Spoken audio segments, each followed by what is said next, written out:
roads are square, and jellyfish learn to breathe the air. Pianos grow from ancient trees, while whispers ride on cosmic breeze. Mountains hum with silent screams, and rivers flow with liquid dreams. Spiders dance on rainbow threads, as books recite from mushroom beds. Kangaroos in bowler hats discuss philosophy with bats.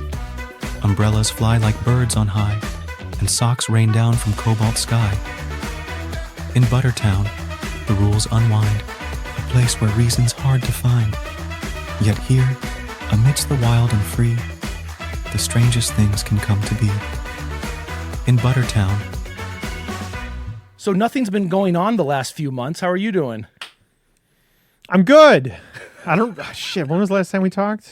About 80 pounds ago. 80 pounds? No. It was I am from the beginning of since October 1st, I am 160 down. Wait, from October 1st? Yeah. So not even a year. Yeah. You're 160 pounds down. Yeah, it's crazy. I've been I think I hit like 120 or something about I think 6 months in or some crazy shit like that.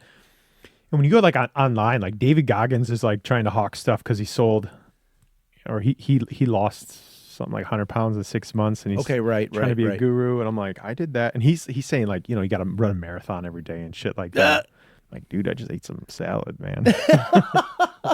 So is that going to be the next step of your grand plan to be a guru for other people and start selling workout or dietary regimens? No, that's my my weight loss doctor's job. I'll let her do that. I think right now, I every 3 weeks I have a meeting with her, and at the end of every meeting they want me to post something online, and I'm like, I'm not gonna do it every time. When I'm done, I'll do it. I'm not gonna do it every time. But I figured as soon as I'm done doing that, I'll probably post something on Facebook. I mean, there's been pictures of me on Facebook, but I think once it's all done, I'll kind of give her name out and yada yada yada. But I had kind of plateaued a little bit at 240. I was the lowest I think I hit was 238. But when I went on my trip, I was 239. When I came back, I was 250. And then I lost it all essentially in a week. That's messed up that you came back from a working out trip that you were hauling ass on this trip. How did you gain weight on that? I don't know. The weight loss to me is still is baffling. Weight loss just seems to be about endurance and patience of when you're going to finally take a shit. I poop once a week. Yeah. And it's fucking and when I do, it's that's some bitches coming out slow and sideways. Yeah. It's the worst. So I've been eating at first I started off eating plums. This is a great way to start this podcast. Welcome to ButterTown, everybody. I started off having plums. And when you talk about prunes, I'm sorry, prunes. I was going to say, you mentioned prunes to me, man. Yeah, so when I started doing that, I was eating it's you want to you want to start with a half a prune and just see what it does. Because I had 5 and I was shitting. Oh my God. I was shitting out everybody else's brains at 5. I mean, I was just turning inside out, but I was losing weight like crazy. But now, at this point, I could eat probably a half a container to do the same thing now. Holy shit. So the doctor, she kind of told me to start eating some avocado to try and loosen things up and have maybe a little bit of oil in things. Yeah, I was going to mention the oil. Try and get things to go. Since I've gotten back, on Fridays I grill now, and I'll have a burger and I'll have some beer and stuff with like that. Bread or just the meat? I'll do bread. No shit. But right now, that's really the only way that I'll take a shit. It's I won't poop all week. Yeah. And then I'll have an actual meal Friday night. Yeah. And have some drinks. And then I'll poop until I raise off the toilet. It's a soft serve ice cream mountain of goodness. Yeah. Yeah. It's fucking amazing. It's a non-painful turd. And that's my life. But now I'm stuck at 240, and I don't know. Maybe I'll just do this for a little while and then like try and do like another hard cut where I cut Yeah. everything else out. Well, I mean, But right now, let's first say, hey, welcome to the show. Two, I haven't you came over in between the last episode and we talked, and it was kind of an eye-opening experience because you're still hustling to lose all this weight. And how many weeks has it been? I was estimating about 14 or 13-ish weeks. the last time we talked, The last episode, I have no idea. because I taught a whole class in between two episodes. Really? And you were on this like journey. You had just gotten back from the Boundary Waters, I believe. Not Boundary Waters, but the place you went to this year. Was that still the Quetico. Boundary It Waters? was Quetico. And Quetico. I got back from Quetico in May. No, I'm sorry. You did. I got back like a month ago. Yeah, no. Yeah, because you Was it a came month over ago? here. You 3 did weeks not ago. do an episode. The last episode we did, I think, was like the beginning of March, and today's June 18th. So last time you were here, you were talking about everything, but you had talked about Quetico being like fucking terrifying and scary, which we have not talked about on the show yet. Yeah. But the thing that I really want to talk about, at least at this point in time, was you're sounding so fucking good. You're sounding as positive as you did on the last episode. But I think what anyone might have missed in between was this giant emotional and psychological dip that happened. And you were saying it was due to lack of serotonin. That's my guess. Like when I talked to the doctor, she's like, "Oh, well, you might be low energy." It's like, "Well, yeah, but I think my exact wording is I feel dead inside." And that's what you said when you came over. It was it's weird, man. It was like, yeah. I remember I told Heather, I was like, if I found out my mom died, like, I don't think I would even have any emotion to like do anything. It was weird. It was like, I was incredibly numb. I wasn't like really expecting that. It's just something that just kind of ended up happening. And I would get like dizzy sometimes when standing up. That was like really getting dangerous. No shit. Oh shit. Since then, I've actually had like a whole bivy of like tests and everything happen right before I left. So I have something called bradycardia. What is that called? Bradycardia is like really low heartbeat. Okay. Like normal people's heartbeats are like anywhere between like 70 to 90 is like pretty normal. Okay. Mine's 35. Good God. Yeah. Wait, for real? Yeah. That's less than half. Yeah. What? I got like a really low heart rate. Like standing heart rate? Like what happens when you exercise? I mean, it'll go up when I exercise, but You're like 32. even when I was in high school, my heart rate was in the 40s. Was it really? It That was. low? He was, and I just figured like, well, I was an athlete. Now, I'm not an athlete now. I'm far from being an athlete. But my watch was telling me that, I'll get an alert that if my heart rate is below 40 for like 10 minutes, it'll go off. Which is your heart And it rate. happened. Like one morning, it was going off all morning, and I was just like, literally every 10 minutes, I would get something saying that my heart rate's below 40. Oh my God. And I was like, fuck. So I contacted my doctor, and I was like, what do I do? And they asked me essentially like, can you tell? Because usually when people have like bradycardia, it'll be something where they'll get like, they'll have like chest pains, or they'll have, they'll be real dizzy. Okay. I told them, I was like, had my watch not told me, I wouldn't even known. I had no idea. So I had like a bunch of things scheduled. So last week I had an echocardiogram done. It was like an hour of them like testing my heart. Oh my God. That was pretty crazy. And everything turned out fine. They did a whole bunch of tests. Everything turned out fine. I don't know. And I got like a thing with a cardiologist, I think next week for them just to check, but I don't know. 35 is pretty low. A little bit. So when you say you have a 35 beat heartbeat, is that like consistently? Because you just said like if it'll dip down. Like I'm in the down to that. Yeah, I'll be in the 40s most of the time, but Okay. it'll get as low as 35. Holy shit, man. Yeah, and I wore my watch once at night. I was like, I wonder what happens at night while I'm sleeping. Like I'm essentially in the 30s the entire Which time. makes while I'm sense, sleeping. right? Yeah, I as mean, soon as not I wake 30, up, but- like all the alarms will go off on my thing. I'll get like, Hey, you were almost dead. Wake yeah. up. I mean, I would never know. Just call him. I have no idea. But yeah, I also have like a bunch of, and like this was like me going into Quetico.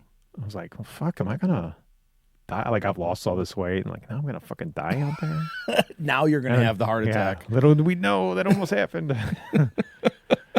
So I mean, let's talk about that, man. Like, we obviously we didn't hear from you for a few days because you were out and about, but then like the group got a text, and your text was like scary as fuck. But like at first it was kind of calm, like the first thing you said, and then it was like, I haven't felt this way Since Iraq. That was the last time I was that scared. It was pretty fucking crazy. Jesus. So to give you like an idea of what's going on, the water level's been so high, and my guess is like because of COVID, a lot of people have been going into the boundary waters. Okay. And I think if you include boundary waters and Quetico, like 4 people have died over like the past since the opening of the park, both parks. What, since when? Like what's the opening Like of the April? park? Oh, this year. Yeah, just this year. Get the fuck out. Yeah, they had one guy had like a heart attack going into it, but that didn't have a lot to do with it. But when I was there, it's like the water's so high that the water's become really dangerous. And there was like the weekend that we were out there, 4 guys went over Curtain Falls, which was right near where we were. There was like literally It's a waterfall? Curtain Falls it's part of like a waterfall chain that's like right in between Quetico and Boundary Waters. And it was a group of 4 guys, 2 canoes. They were going fishing at the top of the falls. It's a place that they have gone a dozen times in their life over like the past 10, 20 years. Jesus. And the water was just strong enough to they'd been in a spot that they had always been fishing, but now the water was so high it pulled them over, and 2 of the 4 didn't make it. Like those bodies were in the water when Burley and I were out there. And the weather was so bad when we were out there, the search and rescue couldn't find their bodies because the weather was so bad.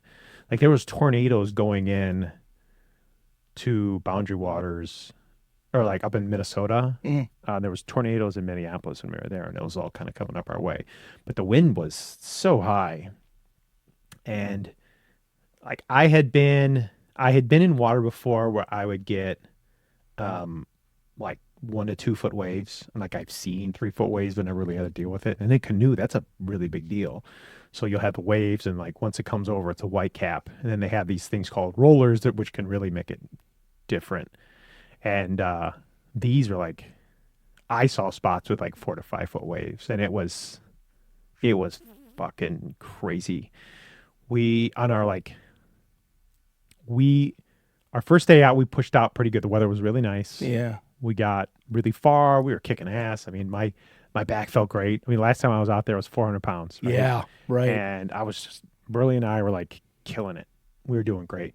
Second day, we're killing it. We're doing great. Like we were going through all like these really cool areas, boggy, like we intentionally took a route that was a little bit more difficult because we both felt like physically we felt really good. Okay. Like, okay. You know, but like right before we were going to like pick a campsite and go down, it just started raining, and it had never really stopped raining and blowing for like 3 or 4 days straight. Holy shit, really? And we would get like little breaks of no rain for a little while, and then we decided instead of doing our whole route, we're like, fuck this, dude. Like we won't be able to make that because our full route, there's big water and there's small water. I think I talked about that before. Yeah. Small water is just going to be on like, if you have a smaller lake, or if you are on like something that's like, you know, like a half mile across, like that's tiny. That's not nothing. And like on rivers and stuff like that, that's not really a big deal. You're not going to hit any wind there. But like when you're on a lake that's wind. If you're on a lake that's like 4, 6, 8, 10 feet miles wide, crossing that, and like there's just so much square footage of water that as the wind passes over it and it gets channeled in between. Oh, it's got a whip. The gorges. It'll whip up up your waves and everything. Oh, that makes sense. Yeah. And the rest of our route would have been like really big water, like 10, 15 miles of big water to cross. Oh God. Like damn. It would be, yeah. and it was huge, and we're like, there's no fucking way. So No, I'm glad you cut it short. we then. decided to backtrack. We ended up taking to just kind of have a bit of a different route.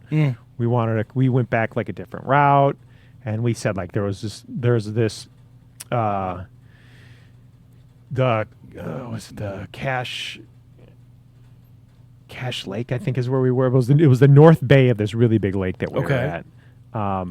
North Bay was notoriously bad, and we were like, okay, if we route this thing through, we're gonna go to this narrow part where it's only a mile across. We're like, that's gonna be our best bet. And we know that the wind it was crazy because I remember the day before the wind was coming from the north, and the wind was so freaking bad that we couldn't even paddle into it. So we had to we were trying to paddle and get closer to the Canadian border because everything's planned with the Canadian border where we're getting picked up. Oh, that's right. I forgot you're getting picked up. You're not going back to where you started. We have to paddle all the way to the U.S. border and then get and it's a 10 or 15 mile tow all the way back to the outfitter. Okay. And so we're trying to get as close as we can so it's not a really long paddle to get out. And it was so bad, and the waves were so bad, we had to turn around, which left us for a really long ass paddle the next day. And we had to find a little island. I have the new Apple Watch, and I'm so happy that I got it because you can download the maps onto the watch. Oh, no shit. And I can actually see where we are live time on my watch with the satellite. Okay. Oh my God. If we didn't have that, and I was able to download old abandoned campsites that aren't around anymore. That's cool. And we ended up finding this really awesome campsite on this little island. And I remember I've never seen anything like this where the wind was coming from the north. I remember staring at the water, and we're on one side of the island, and there's a bay, or there's the larger part of the water here, our island, and then there's a bay behind it. And the wind was whipping on one side, and it's super calm on the other side. And the wind changed in directions. That was crazy. Wait, it can do that? I didn't know. Me neither. I've never seen it do. I mean, obviously wind can do that, but I've never seen it happen lifetime like that. And then all of a sudden, this side was just roaring waves, and then eventually over time, this other side picked up. Once that north wind picked up, we got stuck for. It never stopped blowing. It never ever stopped blowing. We woke up the next morning, and it was blowing, and we packed up, and it kept blowing. And usually, it'll stop around, I don't know, around 10 a.m. Okay. The way that usually this stuff will work is as the sun rises, you're gonna get this, and the sun heats up the ground. You'll get this vacuum of wind that'll come in. It's almost like if you opening up a container, it's all the wind, all the air kind of coming into the container, and then it just kind of dissipates itself and it stops. That's a pretty typical thing.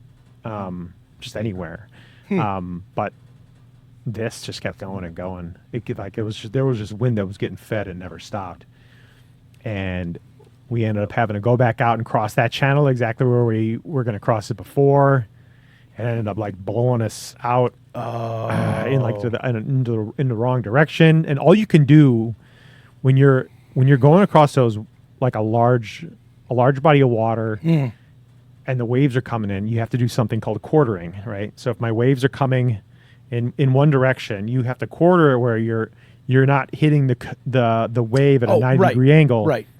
You have to hit it at a 30 or a 45. It's like going up a curb in a short car. Exactly. So you don't scrape the front. Yeah. Yeah. So it's so the front of your canoe can kind of pierce that wave, and you're just going to roll over the top and you can paddle through.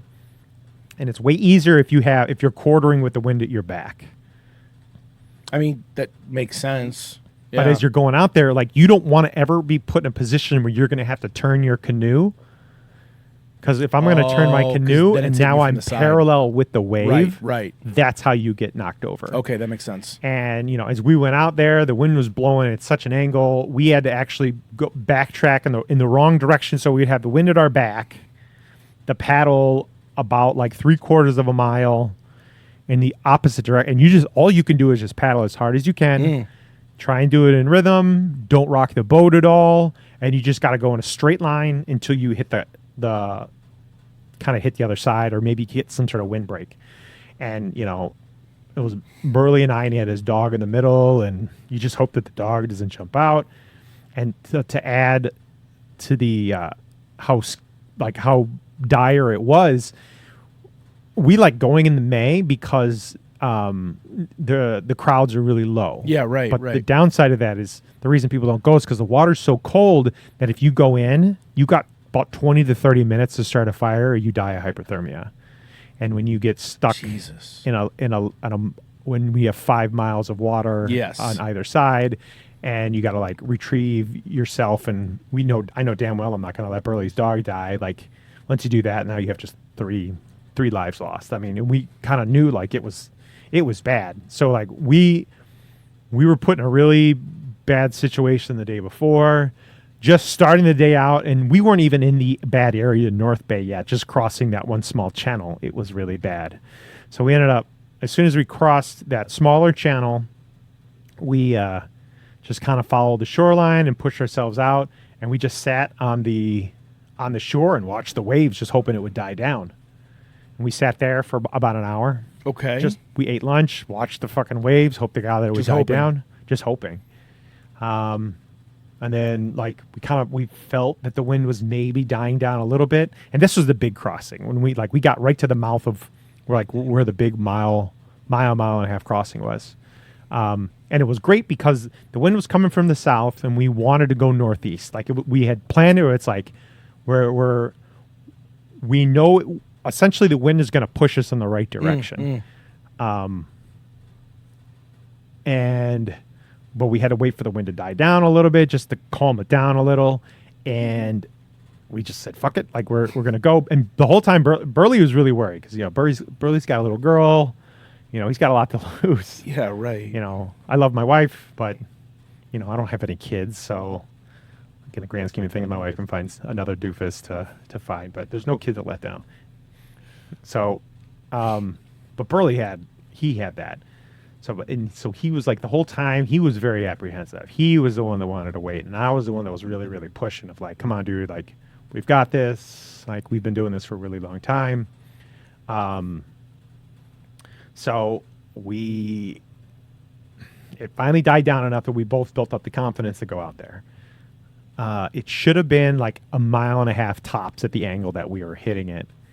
What ended up happening, like right in the middle, right when we're in the middle of this crossing where the wind was at its highest, man, I don't know what it was, but Burley he doesn't snap very often. He's a pretty chill dude. Yeah. And he's been doing this for a really long time. He trains people how to do this. Like he's been a camp director and he's been doing it for over 20 years.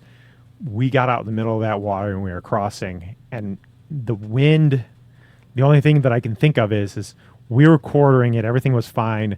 The wind hit the side of our canoe. It was blowing so hard. And it actually shifted our canoe No shit. parallel with the wave smack dab in the middle. And then all you can do now all my wind is going this way. I've now gone parallel with it, and we did a 135 degree turn. Oh my God. And now we had, at the angle we had to paddle probably 3 miles into the wind because you can't turn. And like for that brief second, we were so lucky we didn't go over in the middle of the water. So now we had 3 miles. We're fucking exhausted because, you know, it's taking everything you got in you just to get that mile and a half in. We turned and now we had like triple the amount, and all you could do is just paddle and hope to God that you don't go over. Oh my God. So oh man. And Burley, like I heard Burley, like for the only time in my whole life, I heard him like lose it. No shit. Fuck, goddamn, fuck, God damn it, God, fuck it. Like he lost it. And I'm usually pretty calm. But like when Burley loses it, I'm getting really worried. But when the general starts losing his shit, man, I started getting really worried. Yeah. And when Burley starts getting worried, his dog starts to panic a little Of bit. course. So now Boomer's like standing up in the middle of the canoe and getting worried. And I'm out hearing like Burley's like yelling at the dog. We're already paddling all the way out there.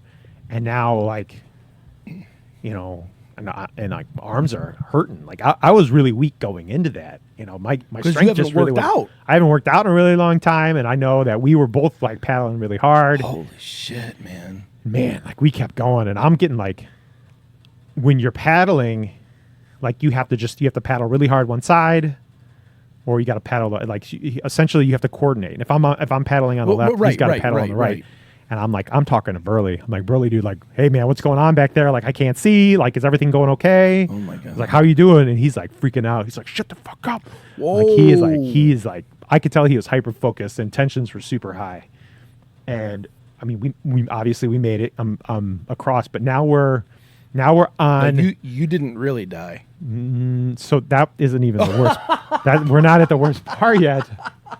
We're not at the worst part yet. Oh, I'm sorry for anyone who was too close to listening to that. I know. So now we're on the east side. So we've crossed, but now we have the wind at our backs, and now we want to just follow the shoreline, because now I have to go this shoreline. I mean, we're gonna have to go about a mile up the shoreline, or actually a couple miles up the shoreline. To walk or paddle? To paddle. I got to paddle a couple miles up the shoreline, and we got to go around a corner of like a cape and go in. And in this cape, there's like an island where the wind is essentially hitting this island. Okay.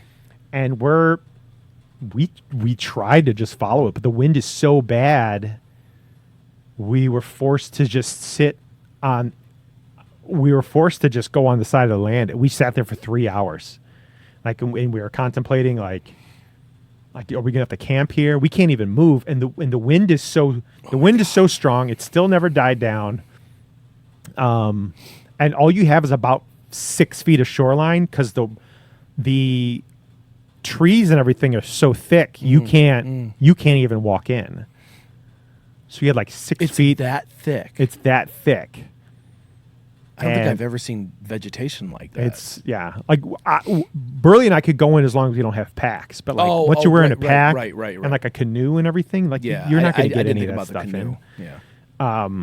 So like we're trying to figure out like are we going to have to set up a tent here? Like we can't fucking move. We can't do anything. Sat there for 3 hours. No shit. Sat there for 3 hours just hoping it would die down. And it didn't. Like all we could do is just sit there and just hope that it would die. And again, we just sat like we did on the other side where we waited for an hour. Now we waited 3 hours. It finally got to the point, and him and I were going back and forth of like, I'm like, dude, we have to get picked up at 9 a.m. tomorrow morning. And this is like, and it was like sometime around like 3 p.m. Okay. When like we hit the one side around noon. It was about 3 p.m. when I'm looking at it, I'm like, dude, we got to go. Like, we got to get the fuck out of here. At this point, how long are you behind? How far are you behind in time? We had a real long paddle to go still until we got back to the U.S. border, and it was probably we had like 2 portages plus the portage at the U.S. Canadian border we had to do still, but all we had to do. After we had finally gone, again, looking at my watch, I saw all we had was 500 meters to go. That was it. Shit. It was 500 meters. I could literally like look at the cape that we had to turn. It was right around the corner. And we couldn't walk. It was so rocky. You can't walk along the shore. Oh my God. You can't walk into it. All you could do was wait or fucking wait for it to die down and go in. And it finally we thought it was dying down again. And I'm like, Burley, dude, we got like 500 meters. Let's get out there. We'll be able to make it happen. And again, like he really was pushing of like, he kept saying like, I don't feel comfortable doing this. I think it's a bad idea. God. And I'm the one that's pushing him and saying, yeah, we got to do this. And all the other times, like I was a little worried when Burley lost his shit before, I was a little worried. But then when we finally went out this last time, we had to kind of like push out far enough and belly out far enough where we could kind of quickly turn and then you got to like aim for the end of this cape. And again, the water's blowing into a channel. It's super high wind. The cape and then the island created this churn up water. It wasn't very much. But everything blowing in between each other with the waves and everything, at that point on that cape where we tried to turn, that's where the canoe was dipping so hard into this water. The water was several feet above my head. Above your head. Yeah, as we're going down in the canoe. And I remember thinking, like, if I weighed 400 pounds, this would have sunk right into the this water. is what I was going to be asking this whole I time. remember thinking, and I told my doctor, I was like, if I had weighed as much as I did last trip, we would have gone in. But like, it was dipping so low into the water with the rollers and the waves and everything. And I was fucking terrified. Like, I had never been in water like that. And it fucking terrified me. I really thought, like, oh my God, I just convinced my buddy to like die. Like, that shook me really, really bad. Shit. And it wasn't like, it was more, I was really quiet with them, but like, I was more shook that I felt like I was pushing my buddy to do something that he probably shouldn't have done. Yeah. And like, when I started this story, like, there was 4 guys that had been doing it a really long time, just made a bad decision, and 2 of them died. Recently, another guy up in Quetico just recently died. Like, the weather was just really bad, and I really thought, like, man, like, we really got close to making really bad decisions out there. And it wasn't Burley making the bad decision. It was me. I was the devil on his shoulder doing it. And like, I was just really. I mean, what happens if you don't show up at 9 a.m. to be picked up? Well, nothing. It is the thing. Like, it was just like, it was one of those things where it's like, well, this is the time that we'd be behind schedule is really what it was. Like, what we would have to do is, we had a thing that we would have to contact. He would text his wife we have a satellite phone. He would text the wife, and the wife would have to call the outfitter, and the outfitter would have to contact essentially like the Canadian Rangers to let them know. But something that's doable. Something that was doable. Okay.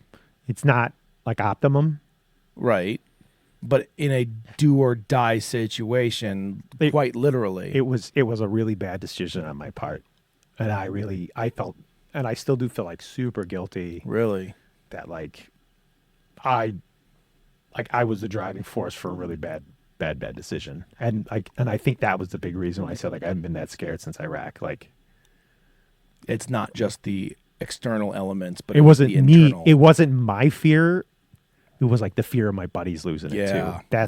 That's why it was more Iraq like. It wasn't okay because I could be the dumb one making the bad decision, but now it's like, now I'm like, do I got to watch like one of my buddies die? So yeah, it was. Jesus, that's a lot. It shook me pretty good, but I think like our next trip is not going to be like that. It's a beach, and it might be. And I think a like hotel talking with on him, the like, beach. our next trip might actually be in either in. I hear Milwaukee is really exciting. I know, right? He was talking about either going to Florida in the Everglades. Okay, you gotta fucking deal with bugs and I know. And crocs are a real He thing, wants man, or alligators. He says it's not bad. I don't know. When he was talking either the Everglades or what was the other one? Well, you're not gonna freeze to death there, so. Or he was. It's funny you bring that up, but go on. But and then the other one was the. His daughter's old enough to go on these trips now. Oh, so, you mentioned that last time. So if his daughter's going on these trips, there's a good chance that was the last. That was like the last hurrah. Yeah, I remember you said that. That's why you wanted to go so badly this year. Yeah. So if Lena goes, I don't know. It'll be like one like instead of going like 50-mile loops. Like, yeah, right. Now it's a lake out. We find a place with a beach. Doesn't sound that bad after the last one. Do you still you just looked down. Like when I said that and I saw your head slunk. You were like, well, like, are you still feeling that kind of like that for lack of a better term, that Mountain Dew mentality of like, live life to the extreme? It is exciting. I think like the big thing with me is I want to go to every lake.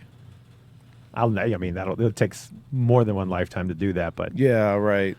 I get bored easy. Okay. I get bored easy, and I think it's just cool to like find that next lake. Mm-hmm. I want to find that next cool spot. I want to see that next cool campsite. What about that? What about that drives you? I think a lot of it had to do with, being a poor kid.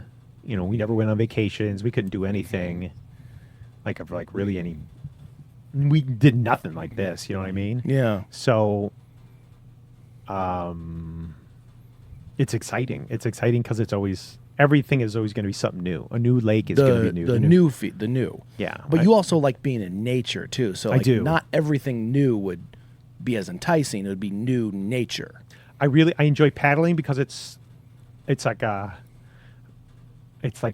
definitely a slower way of seeing it. Like Okay. I have absolutely no urge to go on like a speedboat, or like hear like people go on like a lake and they'll get towed by a boat. I don't have get no that. urge to do that. Yeah. I've always preferred like being on a bike, or I preferred being in a canoe. Yeah, you have. Or a Yeah. kayak. Or like I want to see things at my pace. Mm-hmm.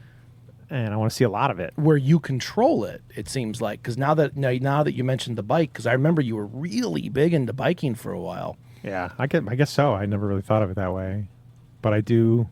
I don't like being told. I don't like being told where I can and can't go. Yeah. I mean, I do that all the time. Why would I go on vacation and be told what to do?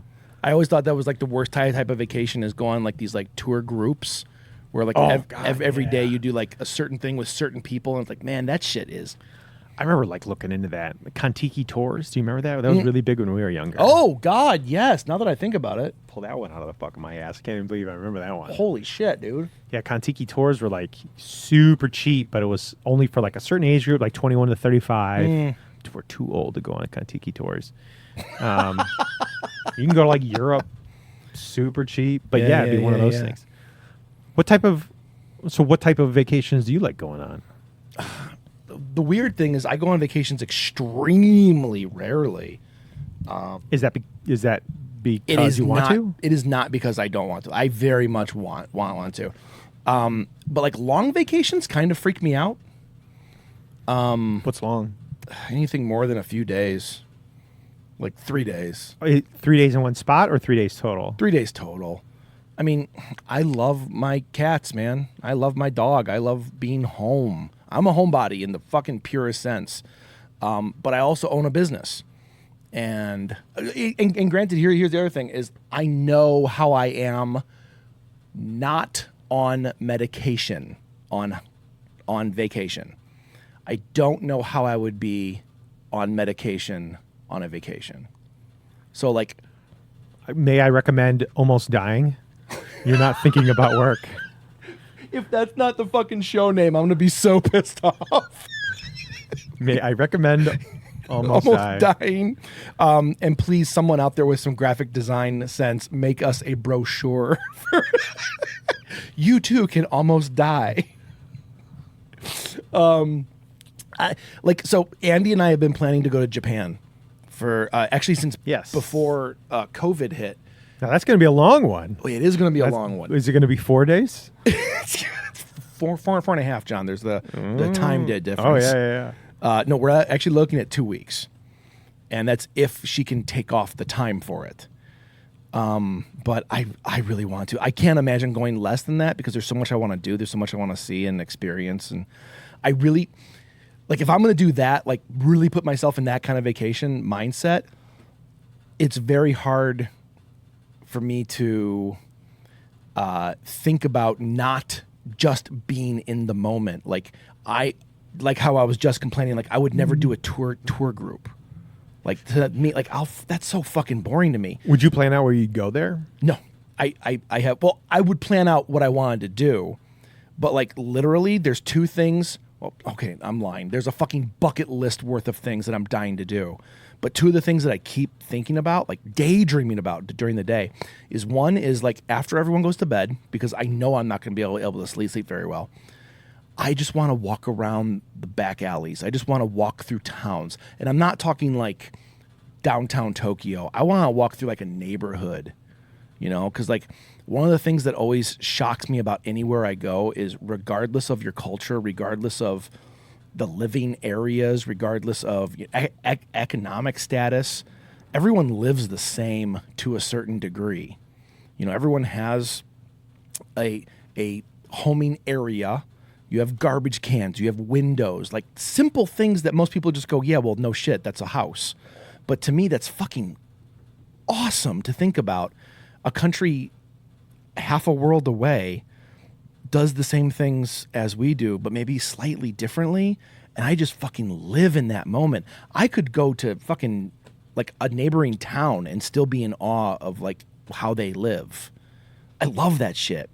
But the other thing I really want to do is I want to drink and eat with locals. I want to go, there's a row of bars there called Izakaya Row, and it's like 140 bars in the span of like 3 blocks, and like each bar only has like 5 seats. Like every one of them is tiny as shit. Can't you like hire a local? Isn't Yeah, that I know. a thing? So I've thought about that. There's I a think bunch of that might be worth it. so there are local people who will like the hiring the PPP people thing is a very real thing, and you can hire them for different reasons. Like there is a very popular service there. I forget the name of it, but you can hire like a little sister for the day. You can hire a mom for the day. You can hire like someone who like fulfills that emotional support. You have to hire a clown that only drinks and never smiles. I'm telling you, dude, like I swear to God, we missed a gold mine of an opportunity with that idea. I still want to do that with bachelor parties. I just want to go with them, just drink, never make eye contact with anybody. Just stare into the void. Don't smile. Don't speak. Just sit at the bar with everybody else as they're enjoying it and just follow them around like you're a figment of their fucked up imagination. We can still do that. We could just do it. Just not even fucking mention. Just follow people around. No. I would still have somebody follow me around. I never had a bachelor party. Did you? I know I never had We one. should. Oh my God, John. Did you have a bachelor party? Yeah. That means no. No, I mean it was, but like I had one. Okay, I had 2, but like it wasn't what like I was expecting. Oh, Andy or the noise above? The noise above. The noise above is fucking horrible, but the best thing about this is I have a noise cleaning thing in editing. Good. So hopefully you guys are not being annoyed by my air conditioner above our head. Yeah. You got to remember, there's only 7 people who listen to us, and they're all going to respond to this anyway. Yeah. Be like, hey, what was that noise in the show? So yeah, Japan. So Japan, I really want to do, but it also kind of freaks me out to be away that long. 2 weeks ain't that long. So I'm wondering if being on drugs will help. How much traveling would you be doing within the country? My big things is, Tokyo, Kyoto, which is like the hub of like the history, and then Osaka, which is it's basically the Chicago of Japan. It's like every type of food you can imagine is there, and it's all the best versions of it. It is like the cultural hub of the country. And then what I really want to do, but I don't think we're gonna be able to, is I want to go up to like Sapporo, which is like the mountains and the, like constant winter. I would totally go there. Like I really want to do like an open onsen where like you have like just a natural hot spring. Oh, yeah. Surrounded by snow. Oh, that's awesome. Just sit in it. Yeah. Like the monkeys. Just be. Like that's like, how fucking weird is that I want to go halfway around the world That would make a really cool to just picture be. with you just sitting in a hot spring with your fucking red beard and all the back hair just and back standing hair, up. like the snow just settling on your back hair. And they're like, look, there's and you a just big looking monkey. pissed. And Andy'd be like, "Ooh, it's bubbling," and then you get out and it stops bubbling. Stop bubbling. That's what I bring to the party, ladies. Yeah, like I'm excited about it, but like we saved up for it, and then COVID hit, and then COVID took all that away, and then we slowly saved up for it again. So Where are you now, percentage wise? I'm there. Oh, I'm already saved. Smarty Pig is one of the coolest fucking tools I've ever found. what is that? It's a Is that like Spider Pig? Yeah, it's just like Spider Pig. Yeah, it does the thing It that Spider Pig does does. what Spider Pigs do. Yeah. It does what Saving Pig does. It's an online app. It's run through Sally Mae, which kind of made me feel ill because I don't like Sally Mae. I think they're a really shitty company. But they you set up a bank account, like you link your bank account to it, and then you can set up goals. So let's say, for example, I want to go to Japan, and I set my goal for $2,000. Okay, and then you say, like, when is the goal due? Like, when are you going? And I'll say, like, 2 years from now. So you have 2 years, 2 calendar years to start saving up, and it'll do the math for you and take out that percentage of money every month from your checking account and add it to that goal. And then at the end of 2 years, you have a full amount plus then some, because it gives you 4.25% interest. And my savings account at my bank was giving me 0.015%. Isn't that fucking Percent. Isn't that fucked up? And Remember when we were younger and you could get like 6% on a savings account? yeah, I do. Yeah. Now there are it's insulting. Here's a fraction of 1%. You piece yeah, of it's not even shit. one. It was 0.15. Like that's nothing. So I was pissed. Like I was wondering why I was making like 38 cents a year. And I just shoved all that into a Smarty Pig, and I have multiple goals in there. Like one of the goals is pet emergency fund. Like if they need a super emergency that we didn't see coming, we can take it out of that. I have a savings account in there. I have Japan in there. I'm working on my studio savings in there. But making 4.25% is fucking great. Now there are companies online that do like 5.5, but to get that kind of level, you kill off any chance of communication. Like all those places are legit and they're real, and like everyone recommends them and loves them. But my thing is, what if something goes wrong? I need to be able to call someone right now. And those big numbers, none of them have any communication whatsoever. Fuck you, give me your money. But like that's the trade-off. Like that's what you get. Like you don't get that security blanket, but you do get the higher percentage. And I would rather have a little bit more of a security blanket. I've never had an issue. Fuck, you save money fast though. I'm making like $250 a month just having money sit in it. It's fucking insane. Maybe not that high. I think it's like 160 something. I don't know. I'm not very good at math, and I haven't checked it in a while. It is crazy. I have a. It's like $14, John.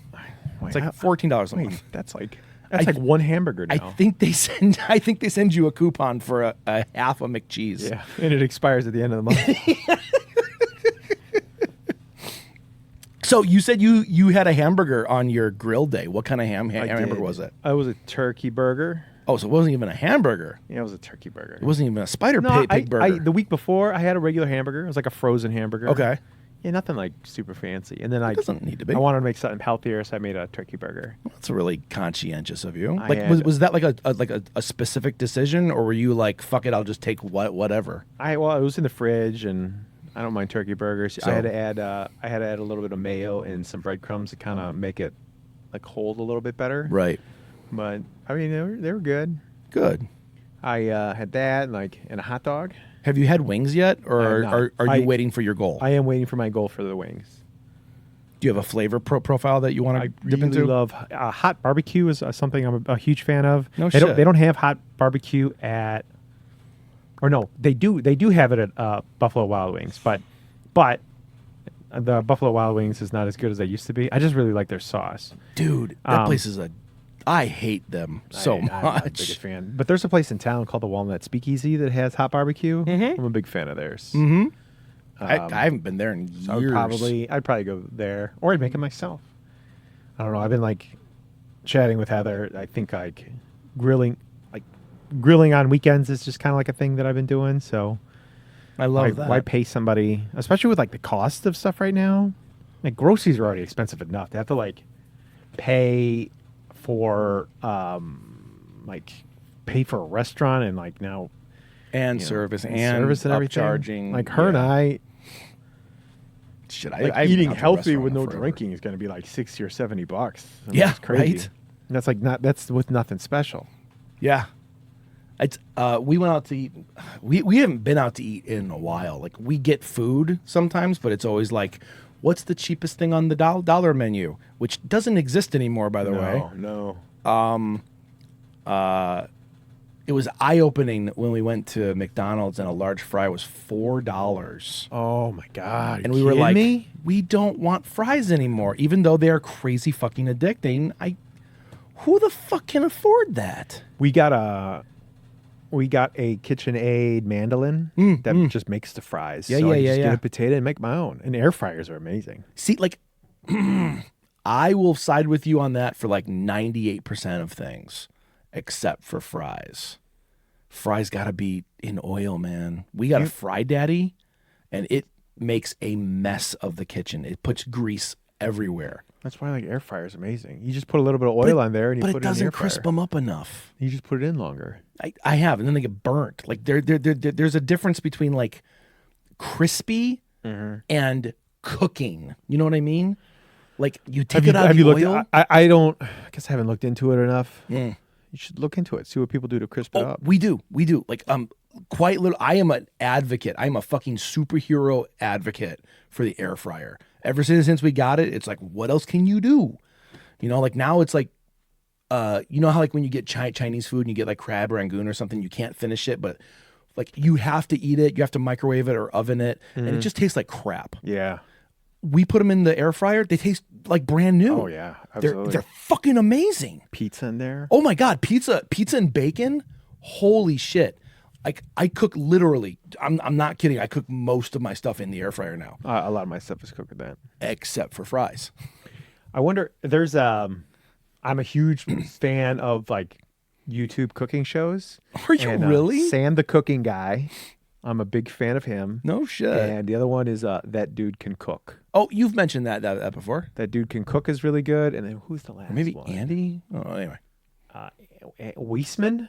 Andrew Weissman. Weissman. Yeah, he actually wrote a couple books. Okay. He's pretty good too. A lot of people don't like him just because he's kind of, I don't know.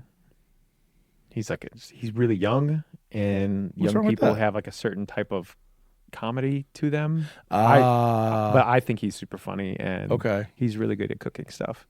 They grew up with the who's that asshole that everyone likes? PewDiePie. Yes, yeah, like the way that he edits things is kind of, That makes sense. yeah, and he does that a lot. But I don't give a shit. Like he's really good at cooking, and he's pretty straightforward. with Hey, shit. man. Yeah, I would look into one of those guys and see what they do. Okay. I guess there's like a few other guys that I think about. A big thing that I would do with losing weight, there's another guy called Beard Meets Food. Andy has told me about this. That guy, he's just a tiny little Scottish dude who just goes to like food challenges across UK and America. Okay. And like when I couldn't eat, No, UK. Anyway. I would just watch him eat. Isn't that hard? No, not at all. Really? It was very cathartic to just watch him eat food. That's okay. Let's talk about this really quick because I think this is like a very weird phenomenon. There are very few things that I'll watch that I don't want to emulate. You know what I mean? No. Like, Well, I mean, like people be like douchebags.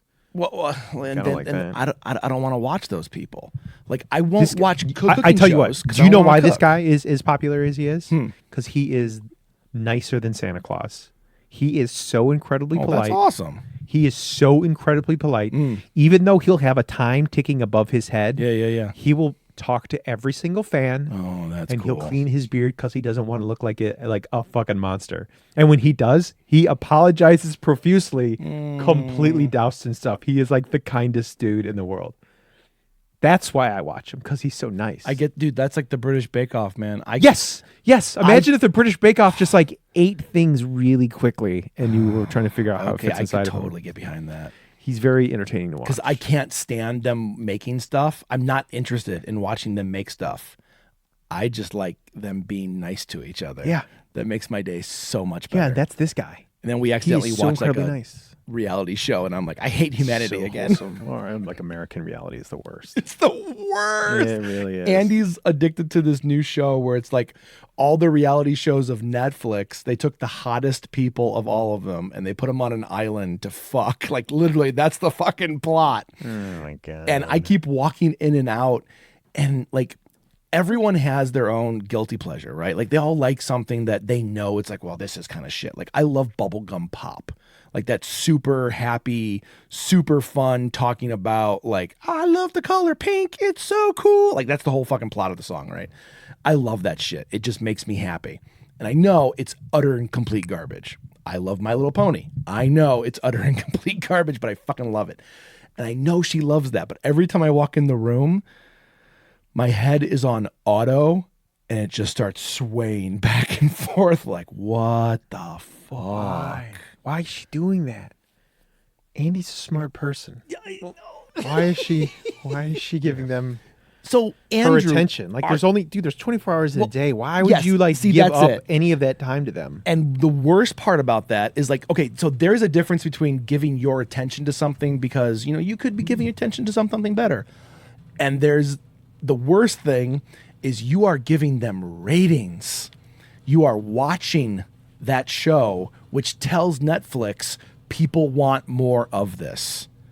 It is the new version of going to the theater and putting your money to pay for a show. It is watch time. So like literally when I'm not doing anything, I'll go on Netflix like when they had Community and I'll just fucking play Community on loop just so they get like that time play because like I want that show indefinitely on streaming. That's gonna be. Isn't the movie gonna be coming out? And hopefully? you know, fuck that. I thought they were gonna be doing. There was like a rumor maybe a year and a half ago or 2 years ago. No, the actual people where are saying that they all- did the table they read and all everything. signed up for it, blah, blah, blah. Show me But where it's didn't- at. Donald Glover, I think, is the one who was the holdout. Yeah, that was the last thing I heard too. I mean, he is wildly successful and doesn't need it, True, but and I like him a lot. it would not work well without, like, that would be the icing on the cake. You absolutely have to have the crew back, except for Chevy Chase. Sorry, I don't care. Yeah, he's he dead. wasn't funny then. I didn't like him in the show. I liked him in the show. I- he said all the worst. He's a MacGuffin. He's literally just a piece of shit Yeah, troll to push the story forward. But just like we're talking about with the reality shows, how much can you watch of that before it's like, okay, That's why I everybody have enough. He was the balance. He was the balance that made everything. I see your point, but what about like, who was the Parks and Rec? Everybody's the nice. ex-cop, the ex-cop who was the teacher on Community, the guy from Breaking Bad. Oh yeah, he died though, didn't he? Wait, did he for real? Didn't he die in the show? I don't. No, I thought he died on the show. Didn't they kill him off on the show? I don't remember that. Yeah, I'm pretty sure he's dead. Holy shit, I gotta rewatch that. But like, Spoiler alert. I don't mean just him alone, but like maybe have that kind of presence, have that gruff. Like I loved him. His best line in that whole show was, "You know what? I fought for this country, and I know you don't get to pick and choose the things that you fight for, but," and then fucking what's it? The awesome show, great job guy, not the younger one, the bigger one. Tim and Eric. Eric. And Eric's phone starts going off. And he's like, "Uh-oh, I gotta go make number twos." Like, Do you the know who- timing of that was so fucking Do you know amazing. who the shows are almost unwatchable to me? Hmm. Where anything with the Ken Jeong. Yeah, I don't really get him. I don't understand why he's on anything. Andy loves him. I don't don't. get him at all. Did you ever watch that? Who's the guy from the Lego Movie who plays Batman? He's always Arnett. Will Arnett. Will Arnett. Yeah. He did a show on Netflix called ButterTown or Murderville. I've heard of it. It is fucking great, John. Holy shit, watch it. If you only watch one episode, watch the football player one. I've seen that. Okay. Then, I think actually you told me this a long time Okay, ago. yeah. And it was fucking amazing. Oh my God. Yeah. I What the hell's that want guy's him in name? everything. He is awesome. God Beast damn it, mode. what's his name? Marcel. No, wait, is that wrong? Yeah, what the fuck is Beast Mode's name? I don't watch fucking Beast Mode. sports. But he played in another movie, the movie called Bottoms. It's a coming of age high school movie, but he plays their gym coach, and you can just fucking tell by how they edit it that they just let him fucking say whatever he wanted, and they're like, okay, we're gonna use that line He's for so over wholesome. here. He's so awesome. He is awesome. He made everything. He got into everything. He was just so excited to be there. Yeah, exactly. And like anything he's in now, I will absolutely give a try. I think I am a huge fan of like the meta-modernism, like nobody's cynical. Like they're cynical, but they're cynical happy. Yeah. You know what I mean? Like Parks and Rec. Oh, dude, I mean, I think was Parks and awesome. Rec is one of the Even though I hands kind down of didn't best like the shows ever. ending. I didn't like the ending because love no. the I didn't like the ending. ending because everybody became about team. Oh shit! What the hell's the girl's name? Nope. Yeah, I don't like how everybody like went 100% with Nope. 'Cause Really? Yeah, I could be because like in that, who was old dude in that with the mustache? Ron Burgundy. Ron Swanson, like he became like more fanboy than like her equal counterpart with a different opposing view. Well, Once that went away, I was like, now this seems cheesy and not real. That's when I felt like they kind of lost it there. okay, I see your point. However, the last season for if you guys haven't watched Parks and Rec, I'm sorry. It is old enough to go without spoiler alert. That last season takes place 5 years in the future. And it's supposed to be like, here are the things that are coming that we're worried about, and then here are the dreams that we hope to accomplish. And I think you do play the whole fear of like big conglomerates, AI, things like that are fucking coming into fruition. But then you also have this like this tight-knit group over the years of so many different fucking personalities. And let's be honest, Nope is the goddamn glue between them all. She was like you. Like you remember in high school, like when anything would happen, you'd be the one going, fucker, let's go. Like you would just grab everyone and was like, now we're going. Like this is what we're doing. Like you were the glue behind so many fucking people. You were Leslie Nope. Okay. That's because I was an arrogant megalomaniac and I wanted to do something. Oh, fair. Well, And that's what she is. oh, okay. Yeah, fair point. But there always had to be like the stubborn one who was Yeah. their counterpoint. Right. Like it's just you don't want to watch a fucking megalomaniac do whatever they want. No, you don't. But having that be like the fantasy, and they even fought like for the first 6 episodes. Yeah, they it was were amazing. Yeah, it was. But I will say that episode where they hammered it out overnight because they were locked together in the room. That was the best episode of the whole season. That was fucking amazing. It was such good writing. It was such good acting. I actually gave a shit about what was happening instead of just having it as background. That I still think, besides the extreme last episode, not the last episode of season 7, but the follow-up episode, I think the entire show is fucking flawless. Is that the one where they told what happened to everybody? No, that was the one. That was the last episode. What are you talking about? They did an episode like 3 years after, during COVID, where they all What? got together on their webcams and they all like. I don't remember that. It's not good. Oh, then I'll just pretend like it doesn't exist. Yeah, it was a giant letdown. I remember Andy and I were so fucking excited. We downloaded it and we watched it and we're like, all right. It felt like more like a cash grab than anything else. Ugh. And it just felt disingenuous. It sounds awful. Well, I'm not gonna watch it. Yeah. You know, of that like that whole era of TV shows, the only one that I haven't seen is 30 Rock. Or I've seen I've seen Really? a couple episodes, but I never like watched all of it. I think if I was in your shoes and I only watched a couple episodes, I would never watch it. Because I think if you just watch like chunks of it, it's like, well, that's stupid. Like it's not, I don't get it. No, they're all great. I just it's my hard. God. It's hard to find the time. Then get the fuck out. It is a great, it is the modern day version of an 80s or early 90s sitcom. It is fucking wonderful. And I wanted to hate on it Is so it like goddamn is it bad. tongue in cheek? Oh, it's mean, they're all- extremely tongue in cheek. Dude, that block of time was like fucking legendary, dude. Everything that was on TV at that time was amazing. So that show came out when I was in a class at SCAD for TV writing. And everyone in class was like, this show is going to be the best show ever. It's going to blow everything out of the water. You know, it's got all these writers on it. It's got these producers. It's got the cast. And I remember watching the first episode. And this was during my real fucking chip on the shoulder era. And I just fucking hated it. I fucking hated it.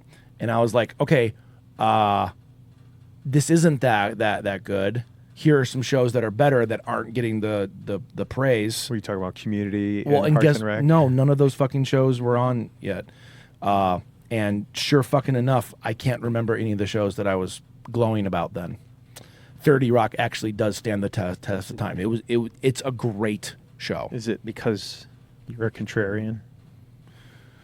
Well, I think I was for a while. I think I definitely was the hipster mindset where it's like, well, it's no longer cool now, so I don't like it. I'm happy to know that is not part of my DNA anymore. And I think my bigger thing is don't yuck someone's yum. If you love something, Great line. fucking love it. That's all that fucking matters. I don't give a shit if you like Transformers. I don't give a shit if you like Fast and Furious. That's fucking great that you love that. Have you seen anything good recently? I've seen a lot of good things. Let's hear it.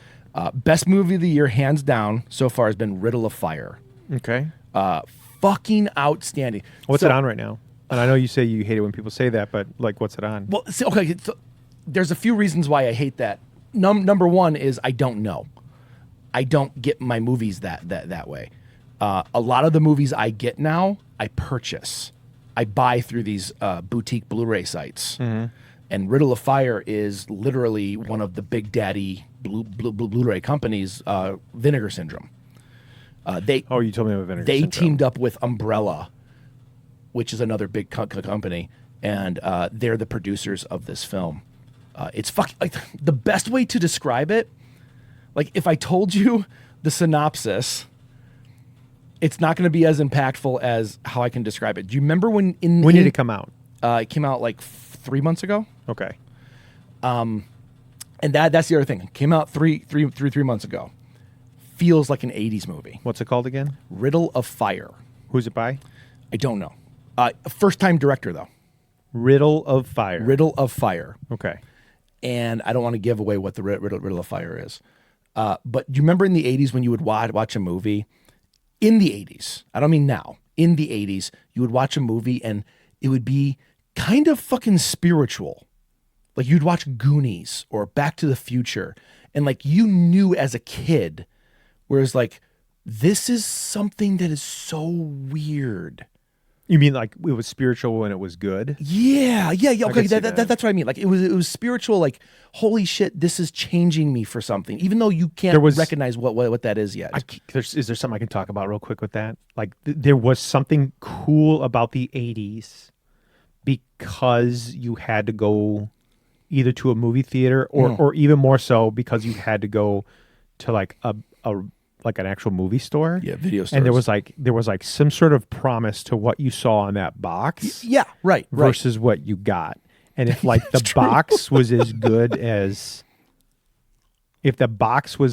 like what you were getting, like that was really special. It was like a spiritual feeling where it's like, oh my God, I earned this. Yeah. Like this is actually good. Like if you had a went on shitty journey. box, nobody watched it. Yeah, right. What? It was true. No, Especially- absolutely. Yeah. I have a whole fucking diatribe about that. So that kind of feeling, not just that it was a good movie, but like this, like something surreal about this. Like, do you remember walking down a video store and just seeing all the potential awesomeness? I remember like I would walk around for an hour Yeah. because I only got 3 movies for a whole week. And if you picked a dud, It was like, that. that was it. Like that you But- got 3. And 3 for 5 on Thursday. you still had to watch it. Yeah. Oh yeah. No, absolutely. I've never walked out of a movie. Came close. Closest I ever came to walking out of a movie was District 9. That blows me away. because I love that movie. I think I don't know. It's one of I think I've watched it about like 4 or 5 more times, and it's okay, but it's like it's still. I love that you've watched it 5 times and you're like, Well, no, but it's because not like there people yet. will. There's the ones, yeah. Like sometimes I need some convincing. I get that. But then there'll be like the movies, Like with Birdman. like like was the latest Star Wars movie. Like I'll never have any reason to ever watch that again. Period. Or Same. like the newest Matrix movie. Same. I have no reason to ever watch that again. I just, liked like, it, I but watch. I'm not interested in it. So Riddle of Fire is that feeling. It feels like a movie that was supposed to come out in the 80s, never did. But it's not because it takes place in the 80s. Okay, I think that's like the big thing. When I say an 80s movie, I'm not talking the time period. I'm talking the feeling of having wonder, of having like, Oh yeah. So yeah, actually like watch something that's never been done. Like Right. a real genuine good premise. right. Like Goonies was amazing. Right. Flight of the Navigator. Oh my was God, yeah. amazing. And none of those movies would be made to today because No. they just don't have because the there same wasn't feel. there wasn't a movie that was done the previous 3 decades that it was Well, right. stealing from. to copy it off of or to do a sequel for. So Riddle of Fire was fucking good. I mean, I have a laundry list of movies upstairs, but Boy Kills World, You told me about that one. so fucking fun. It's an action movie with a lot of heart and funny, voiced by H. John Benjamin. Oh, awesome. And quite literally, like he was added on after the movie was done. Like the movie was cut, it was done, and then apparently someone told him about it, and he's like, "I want to read for this." And they killed the original voice of the movie, and everyone was happy about it, even the guy who did the voice, because the original voice is by Bill Skarsgård, the main actor. Well, he's the big name too. Yeah, Bill Skarsgård is the main actor in the film, but he's mute and deaf. But he narrates the movie.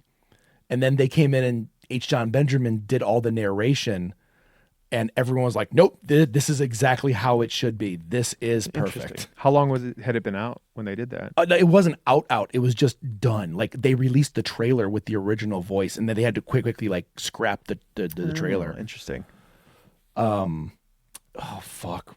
There's a bunch more stuff. The Riddle of Fire caught me off guard by how good it was. Dinner in America.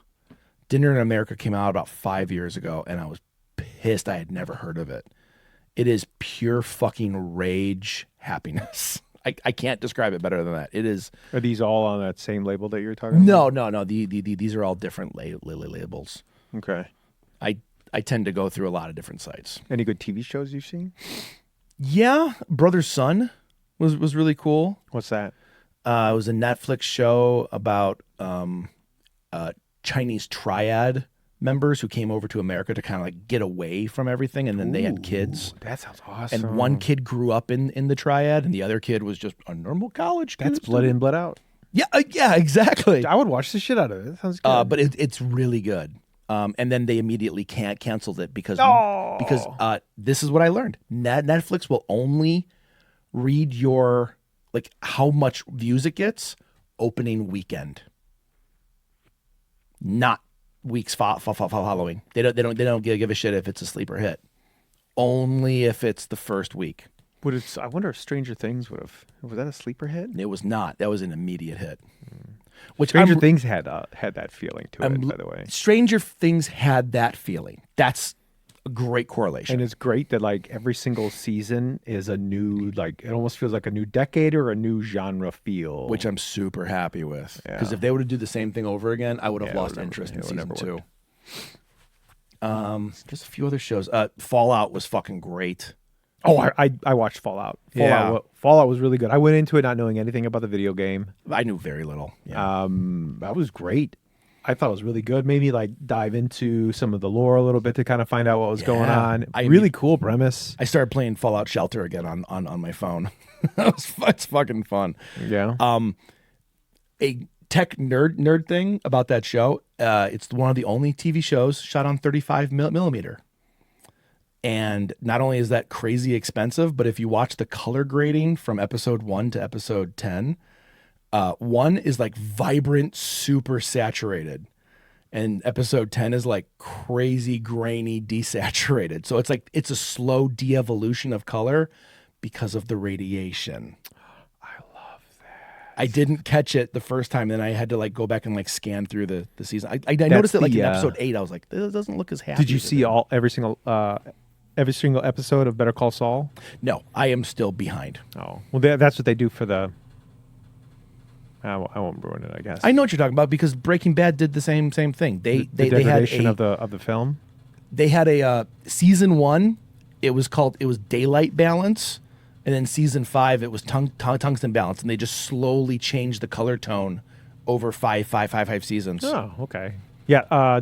For Better Call Saul, it was a degradation of VHS tape. Oh my God, that's amazing. Yeah, and it makes even more sense when you watch the whole thing. It's really I do think Better Call Saul is better than Breaking Bad. You've mentioned that so many times. It's incredible.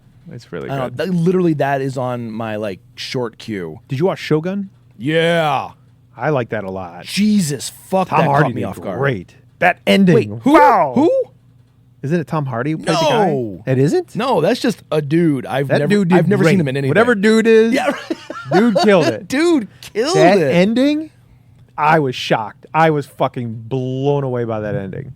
It is the closest thing I've ever seen to Game of Thrones. I have never seen it. Like, everyone claims it's like, oh, this is like Game of Thrones. Like, no, it's fucking not. Because to me, Game of Thrones is not the battles. It's not the epicness. It's the fucking dialogue and the intrinsic little behind the scenes bullshit that builds character. Speaking of that, did you see the new House of the Dragon? There's a season 2? Yeah, it just came out yesterday. The whole thing? No, just the first. No. Episode came out yesterday. Well, Boys See season 4 came out too, but it's only 3 episodes, so in my opinion, it's not out yet. What's Boys season 4? The Boys Oh, The Boys. Yeah, I started watching the first episode. of season 4. Yeah, and I had a hard time getting back into it. Yeah, that's why The last one ended. It was a really Dude, long time. it was fucking great. Well, it was like The last one was 2 years ago. Yeah, The last one was incredible. Yeah, it was fucking great. The ending of the last season, and now it's like but that's why I can't do. I the had fucking I week I break. watched a catch up on it. I'm like, I don't know what the fuck happened. Yeah. Well, did you watch Generation V? Gen V? Fuck that show. I don't want to. It was so bad. Like, it was one of the only shows that we probably got to like 2 episodes away from the end, and we just said, "Fuck it, I don't want to watch it anymore." I just didn't give a shit anymore. That's how I felt about Shameless. I gave up. Like probably about season 7. I was like, I really got to go all the way to like 13 or 14. Well, I Fuck mean, this. that's what you do when you watch a comedy, John. Oh God. We laugh about that every time. Andy watched all of Shameless, and she's like, "I don't get the comedy." Like, I mean, there are parts in there that are funny, but we always make fun of your comment. I do. It's just they kept running out of ideas. Yeah. It's Now, like, what are granted, we gonna do? I didn't watch all of them like she did, but I sat down for enough of them to go like, they did this same thing like 3 seasons the ago. Fiona thing. Like, how far did you watch? I watched to the end. Okay, yeah. Once Fiona, it's like, how are you doing this? Yeah. Yeah. So It just felt forced. I will say really the was. first few seasons were like I really good. I was like laughing out loud like an idiot. I was blowing through those. The first seasons were amazing. They should have ended at like. They should have ended at 7. I think it's 7. Essentially, when she flies the coop, it should have been done. I have a gift for you upstairs, by the way. I didn't wrap it. It's just sitting in my office. Is it in the turlet? I No. haven't flushed this whole time. I have been keeping photos, Here's a stick. though. You can break it up so you can take it home. It's in little Play-Doh Because cups. you can't poop. Yeah, so you can have some You of can mine. have my poop. Oh, my God. That's right. We're like, I watch people eat food. Because No, you I- can't eat food. Because I can't eat food, I watch people eat because I can't poop. Wow. I get to put a turd in my Are pocket there- and go home. So like, during COVID, I had a real desire to start an OnlyFans before I knew that OnlyFans was like synonymous with sex. To be honest, when it first came out, When it first came out, I thought it was some. I've never seen OnlyFans. Okay. But for the longest I've looked time, on I it. thought it was. I thought it was whatever you wanted. that's what. Yeah. So like, Like you could like do. I thought it was for video games for the longest time. I mean, that's Twitch, but Oh, is that Twitch? I don't know what it is. But when OnlyFans first started, I knew there was a lot of like sexual stuff on it. But I remember there being other things. Like there was a guy who was like just crazy positive. And he would just be like, hey, I'm... What are the things where people are the non-player characters and they're constantly like doing non-player character sounds? They're like literally living non-player characters. Okay, explain this. NPCs. Non-player characters? Yeah. Yeah. So they're like when you give them money, depending on the amount of money, they'll just say the same thing. So they'll almost be like robotic. Oh, thank you very much. Oh, thank you very much. Yata. Yata. Thank you very much. Thank you very much. Oh, ¿cómo se? ¿Cómo se? So where are you going with the NPC part of this? Because that just sounds like a streamer. Then maybe that's what it is. I thought it was like essentially it was like a background character. I mean, that's okay. But walk me through like what are you talking about? Like It's people who are. If you give them money, they will do a certain sound. All right. And like usually, like there's a famous one where it was a black girl who was acting like a Japanese girl. Okay, that's obvious. And it was really funny when like she had a daughter and like she was making money, but the daughter would come in and she'd like switch over to being pissed at her daughter while she's trying to act like a Japanese girl. And she got real popular for that. And I would see it on Reddit videos every once in a while, and I'm like, what in the holy fuck is this? Okay, but that's kind of funny. Okay, non-player characters are people in games that are not part of. Then what's a streamer? A streamer is a person who sits in front of a computer and talks, whether that be playing a video game Stitch? or Twitch. Twitch is a platform like Instagram, LinkedIn, YouTube. It's a platform where you watch people do things in live time. Is it typically video games? I would say 95% of the stuff on there is video games. But it could be like somebody like putting a chair together. Yeah, I've done it. I've had Twitch, and it's me talking, like building my camera gear. Do people pay you money? No, fuck no. So first and foremost is you need, Andrew, right? His wife was for lack of a better term, a professional Twitch player, and you would you play games. And then you have to build a community, right? And then once you build the community, but it is constant fucking marketing to do this. It is not, you just show up and start playing games and hope people pay you money. Well, how do you build up a thing? Step one, be pretty? Well, being female is a big fucking part, or super entertaining. And I'll tell you this, if I were to give anyone money to watch him stream, it would be Andrew. He is Mr. Rogers of the nerd world. Like watching him, because what he does is he builds models, and then he played the Harry Potter game and then streamed that, and the Harry Potter game was fucking funny as hell, and like part of me wanted to play it, but I watched him and I was like, well, I don't want to play it, I just want to watch him play it. I love watching people play video games because he's having fun. Like he'll go to, like, every time there is a cat, he will stop the mission and pet the cat. And he'd be like, well, you always got to pet a cat because cats make you happy. And he gets up and he runs around and he he just talks the whole time. He's like, I had a really hard day at work today, but you know what? Everyone has a hard day, and that's okay, because hard days make you appreciate the better ones. And like I watch him for 4 hours and I'm just like, oh, I feel so good about my life. And like for that, I would watch those people in a heartbeat. But most of the time, people are playing games. They're just fucking assholes. I mean, I am watching a guy eat food, but he's nice. Yeah, I watch. Having that positivity goes a crazy long way. I think I don't know if I great. could. I don't know if I could be that positive for very long. I rant too much. I think that's the Gen X in me. It's just a part that just like I'm positive on the inside, but so let it out. And I'm positive on the inside, and I can always find a silver lining. Yeah, yeah. But every once in a while, I'm like, well, where's my soapbox? I got to complain about something. Okay, you want to hear something bad? Hit. So, I know, like, I don't know. It involves Donald Trump. I don't know if I want to talk about it. Hey, we're on the same path of communication with this. We're not fighting against each other. So it was one of my wife's friends. Oh. And she came over, and like I That's didn't the even bring it up, worst. but she like all of a sudden started like saying how much she liked Donald Trump. What? And my brain short circuited, and I was because she's Hispanic, And I'm like, Oh my God. and I was like, and I was just calmly like explaining to her on things. And she felt really uncomfortable and she left.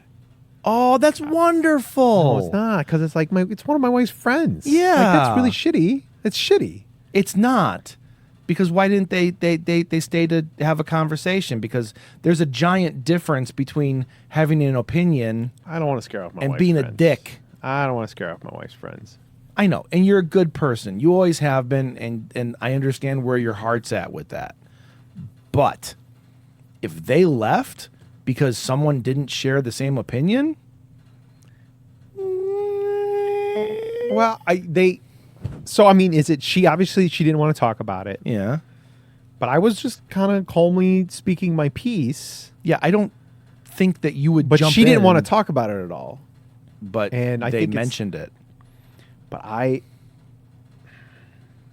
read a lot of books. Yeah. And I remember some of those things. I don't like arguing with you because you can back it up with pages, like page numbers. That's intimidating. But then nobody wants to talk to you. That's not true. I love talking with you. I'll argue my opinion till the cows come home, but facts are different. I mean, sometimes people are immune to facts. I love your father. Shit, they are. I love your father. But I would talk about stuff and he'd be like, well, that's wrong. Like, I could literally tell you what book it's in. Because I don't believe I was like, it's in this book and it's backed up by this book and this book and this book. Well, that's wrong. Well, okay. Guess that's done. You win. Okay, I got to quote Patton Oswalt here right quick for a second. When he argues about the Bible, it's like, I love Christians. I love what they believe. I love what they're doing with their life and for their community. But when you stand up and say, it's because it's in the Bible, that means I can go to the White House and stand on the White House lawn and go, I read this one thing about a Green Lantern ring. I want this Green Lantern ring because I read it in a book one time. I fucking love that. Because that's the argument that people have about the Bible. Well, that's essentially what I'm saying. Like, I read a book. No, it definitely is. But my book is about people who spent years of their life researching a topic. But the thing that's really difficult is I'm reading something that somebody spent years researching and they've received degrees in them. Yeah. Or they're journalists and they literally gather facts and they go through evidence and to make sure what is correct and what isn't correct. And there's some sort of checks and balances. It sucks that somebody watching YouTube for a couple minutes is called research now. Yeah. Speaking of which, I watched a documentary on YouTube. Oh yeah, good idea. I don't want to talk about this. I did. It's about these scientists were talking about that heat is, and has been for a while, one of the deadliest things in nature to humans. Heat. Yeah. Okay. A lot of people will say cold or wind, being tornadoes and shit. This is where you're going. I remember you saying when I was talking about the cold killing it. Yeah. But they were saying cold, if you die from cold, you basically fall asleep. Your system will shut Seems like a good down. way to go. Huh? Seems like a good way to go. It's definitely not. I mean, it's definitely not a bad way. They were describing what happens when you boil alive. Yeah. And your insides cook and explode and you feel it. And I thought, first of all, the research for this must have been fucking a grind to get through. But that's a horrible way to die. To cook. And then what they're saying, what the argument is basically it's saying climate change is very fucking real. Here is what's happening. And they're saying it is way more humid now than it has been in the past, which is causing us to sweat more. But sweat is designed. It's genetically fucking designed to cool you down if there's wind.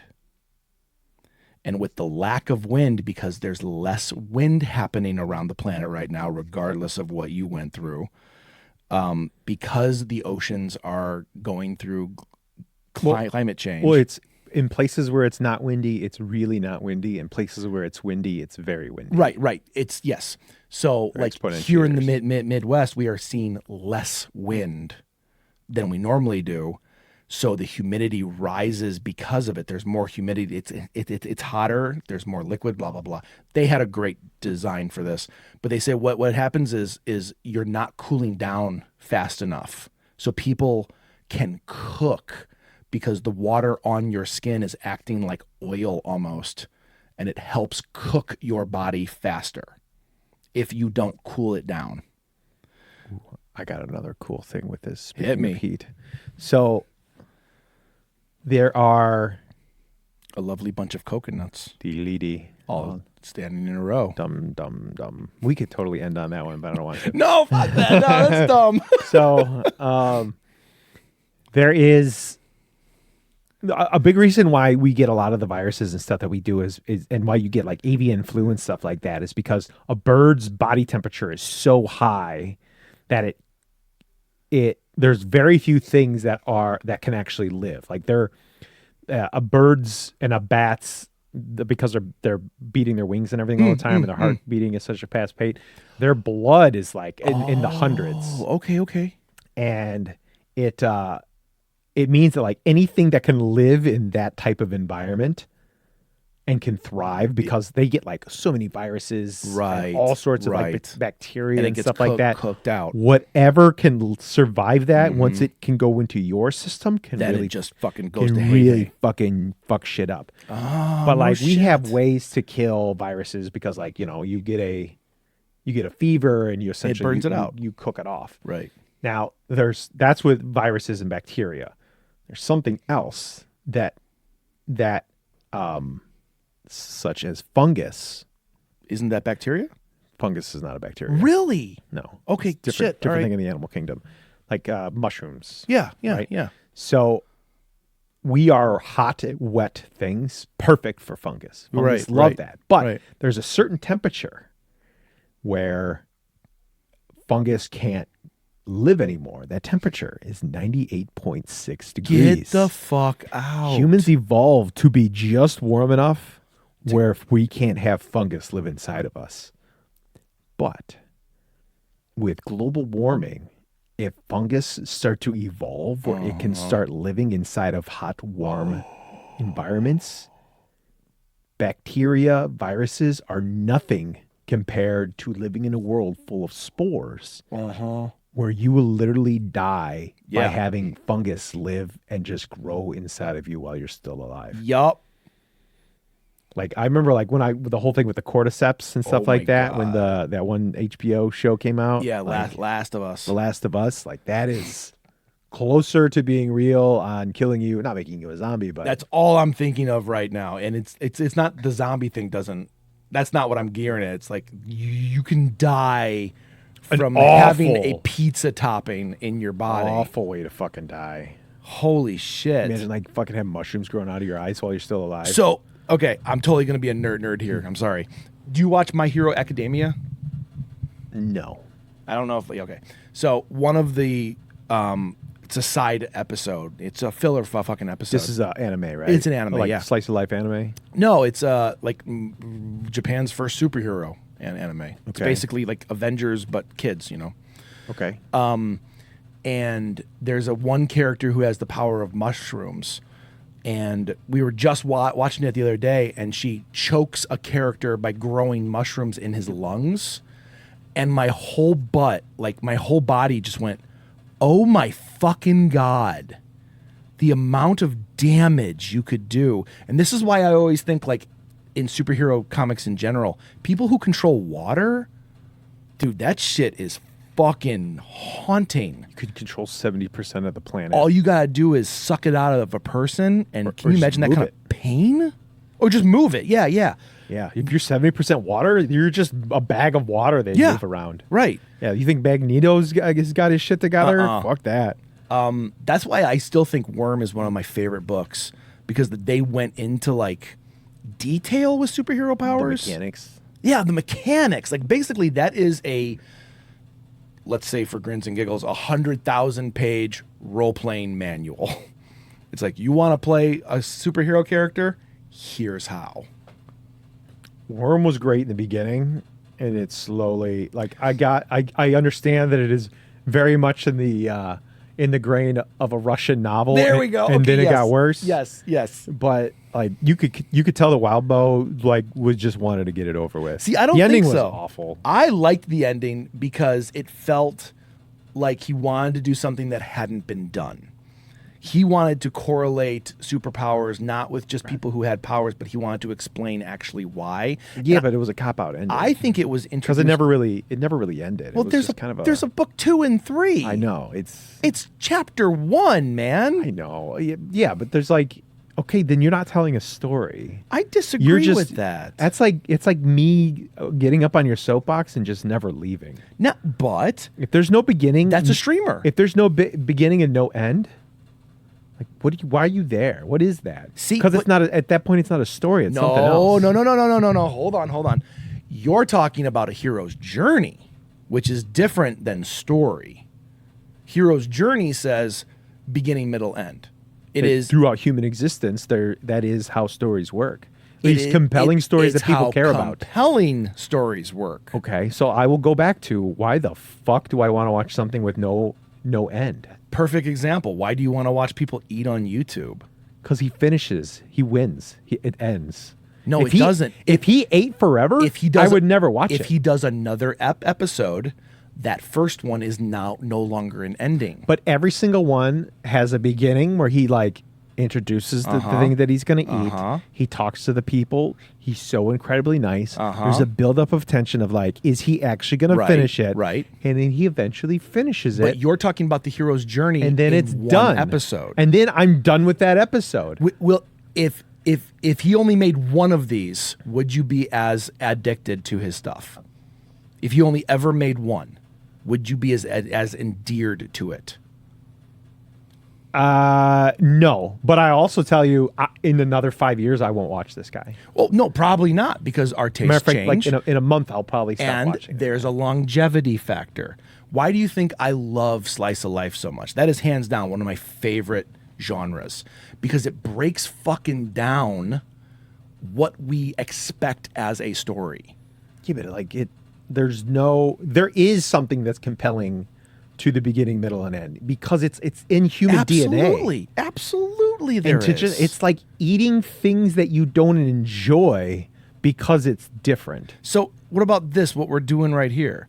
We have no form. We have no function. Yeah, but I enjoy this because I'm talking to not you. us. People actually listen to this. No, they don't. Okay, that's true. But if they did, Nobody listens to this. It's like there's 2 people that listen to this. That's true. Thank you, Pez. Thank you, Ted. And I think he's the only one. I think he is the only one. He just hits it twice. Yeah. Downloads it twice by accident. But I mean, seriously, like, to me, it's very similar to watching bad movies, right? If I were to start watching bad movies and always liked bad movies, I think that would be kind of weird. The reason I like bad movies is because I know what a good movie is. I know what it takes to make a good story, to make a compelling film, like every aspect of that, right? And now I watch a bad movie and I go, oh my God, they failed because they suck at this. And that's why I find it enjoyable. So if I watch something like a Slice of Life or a streamer or a YouTube show like someone eating food, I'm not waiting for the apex of that story. I'm happy that I get to go on a journey with them, and this is just one stop on the journey. So yours is more of like a hands-on experience of watching the technical yes. side of why it works and more specifically why it doesn't work. For the movie things, for story. And if you're saying it, you're doing it for the elitists of like, I'm better than you. No, it's because I know what works. It's because I know how things work. You know, you can walk into a building that may be very ugly to some people, but you could look at it and go, well, this is why it's beautiful. You can break it down to the actual core elements of the actual theory that's going into this, and they're pulling away from that and saying, here's why it's considered so amazing, because it's not following the doctrine that has come before it, even though it actually is. That's actually then that does make sense. That's respectable. A non-traditional whatever Perfect. typology. Non-traditional, yeah. I can respect that. That makes sense. Now, would I watch it all the time? Fuck no. Yeah, you need something every once in a while. But there's something truly beautiful just hearing what's happening in someone's life. Like when my wife comes home, I'm not looking for her to say, I ended my job today and here's my whole story. It's, hey, we had lunch. We ate roast beef. I was like, did everyone like it? I don't know. I didn't ask everybody. Cool. That's a small little sprinkle on a Sunday of her life. And in turn, my life. Because we're the ones watching it, and it's no longer just a watching thing. Now we live in the age of experience where we actually are a part of the story. Because tree falls in the woods, is there anyone or no one around to hear it? Does it make a sound? Of course it does. Don't be obtuse. The world still happens without you. The world still happens without humanity. If this guy eats food on camera and no one watches him finish it, does he actually finish it? Of course he does. But we were along for the experience with him. Therefore, it's a shared journey. That's fucking beautiful, man. Yeah, but the big reason why I watch him is because he's like old school Spider-Man or new school Spider-Man. He's super nice, and sometimes he loses. Okay. And that's why I watch him. If he won every time, I get that. I wouldn't watch it all the time. Like, here's another one where he's going to do the exact same But fucking you thing. found So when it you an watch the slice aesthetic. of life, I don't watch all Slice of Life, by the way. There's a lot of Slice of Life that comes out that I'm like, oh, I'm fucking not interested in this. It has to be compelling still. It still has to be the nice guy who might not always win. Mine has to be, it still has to be good character. do you just eventually fall away from it? Like, is there ever a tension built up that you want to actually stick around? Sometimes there's not. But what's odd for me in Slice of Life in specific, The Abominable Charles Christopher would like stray away from things It often. would. And it would make me bored, and I haven't read for a long time because I haven't either. every every ninth one was the story. And the other Yeah. ones would be like Filler. a filler from something in the forest. Now, imagine if you were to just follow Christopher, though.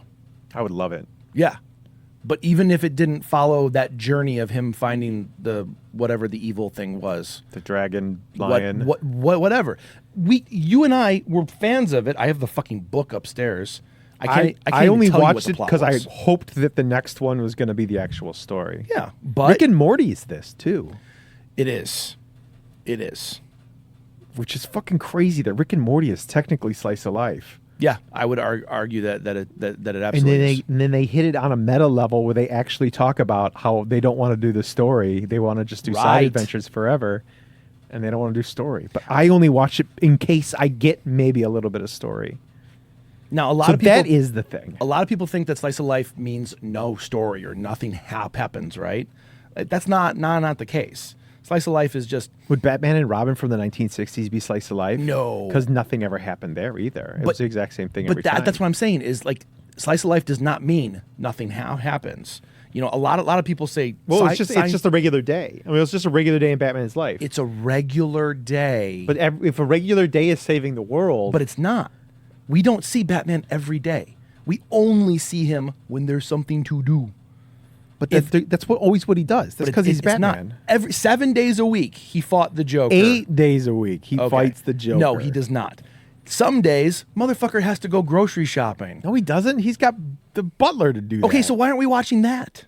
Oh, I would watch the shit. I out of that. would too. That's slice of life. Oh my god, that was like the greatest explanation of slice of life. I would love to just watch the butler go shopping. Yep. What the fuck does he order? Do you remember Metalocalypse when they went to the grocery store? No. Hands down, my favorite episode. It's episode 1. Because they go to the grocery store and they can't fathom buying their own food. But that one doesn't count because that No, counts as hero's journey. I am not calling that a. but if they did that like in like episode 4 of the 8th season, yeah. it's like I would watch this. Now, Now, if you're building up shit and you know it's the last season and they're like pull a slice of life shit like 3 episodes before Okay, they hold close on. everything, I will burn There- everything to the ground. there's a difference between slice of life and filler. a bottleneck episode. Now, filler can be slice of life, but it's not mutually each other. Okay. In comic books, would it be one shot? Yeah. I mean, you could, unless something is like dynamically happening. And I think that's the big thing is, let's say it's a one-shot issue of a comic book where Wolverine is at a theme park because Jubilee wanted to go and he said, okay, I'll go with you. And then a fight breaks out at the theme park and he has to save it. That's no longer a slice of life. It could be considered it, because slice of life does not mean no action. It just means here is, if your life is a pie, not every piece is exciting. Some pieces are you doing your fucking taxes. Some pieces are gardening. Did you ever watch or did you ever read any of like Hellboy? Not nearly as much as I should have. If you I did really watch the like new movie though, fucking great. the one with David Harbour? Yeah. I never watched it. Holy shit, I forgot it came out. Yeah, I did too. Fuck, was it good?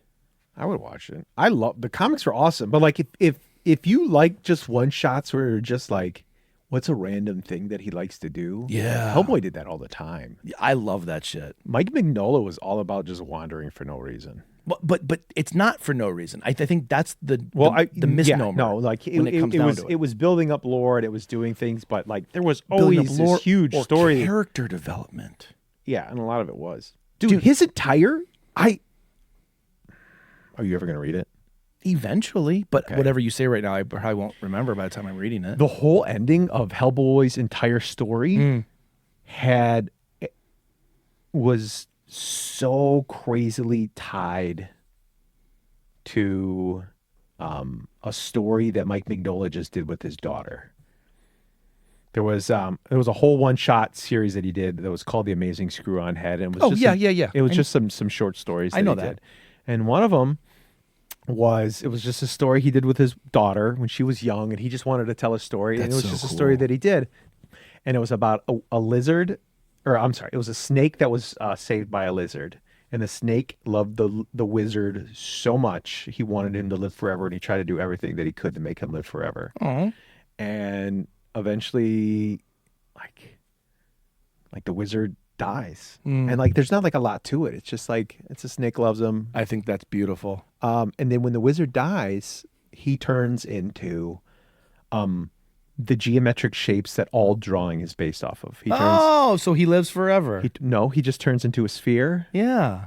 a pyramid, And a square. and a cylinder. Yeah. And they're just floating shapes, which I is love like that. really like very beautiful and poetic. Well, at the time you're like, what is that? Like it kind of didn't make any sense. Oh, I think it makes a lot of sense. Like Well, you, like you were, when I explained it when you explain it, yeah, when I yeah, explained it to yeah. you and I say, but like at the time it was just like, well, he died and he's shapes. oh, that's beautiful.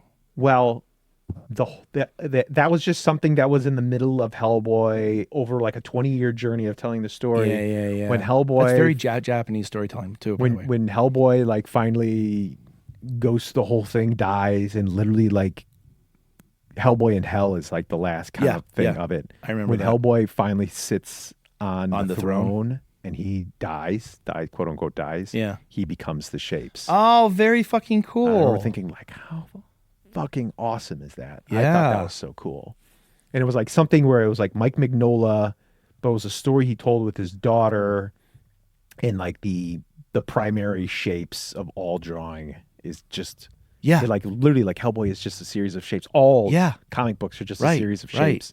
And like when a comic book character dies, like that's they what become part of the universe, part of the ether, which is core, which is well, it's just like the universe. well, I mean, like it's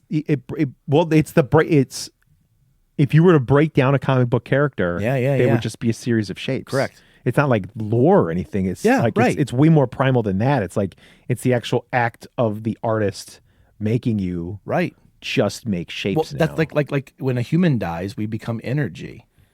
And energy disperses into everything. Energy is not electricity. Energy is. It's entropy. It's well. I We mean, just slowly it start- can be. Yeah. No, we are. We stop producing heat, and the heat just kind of dies. Do you? Yeah, you don't make heat. You ever held anybody who died?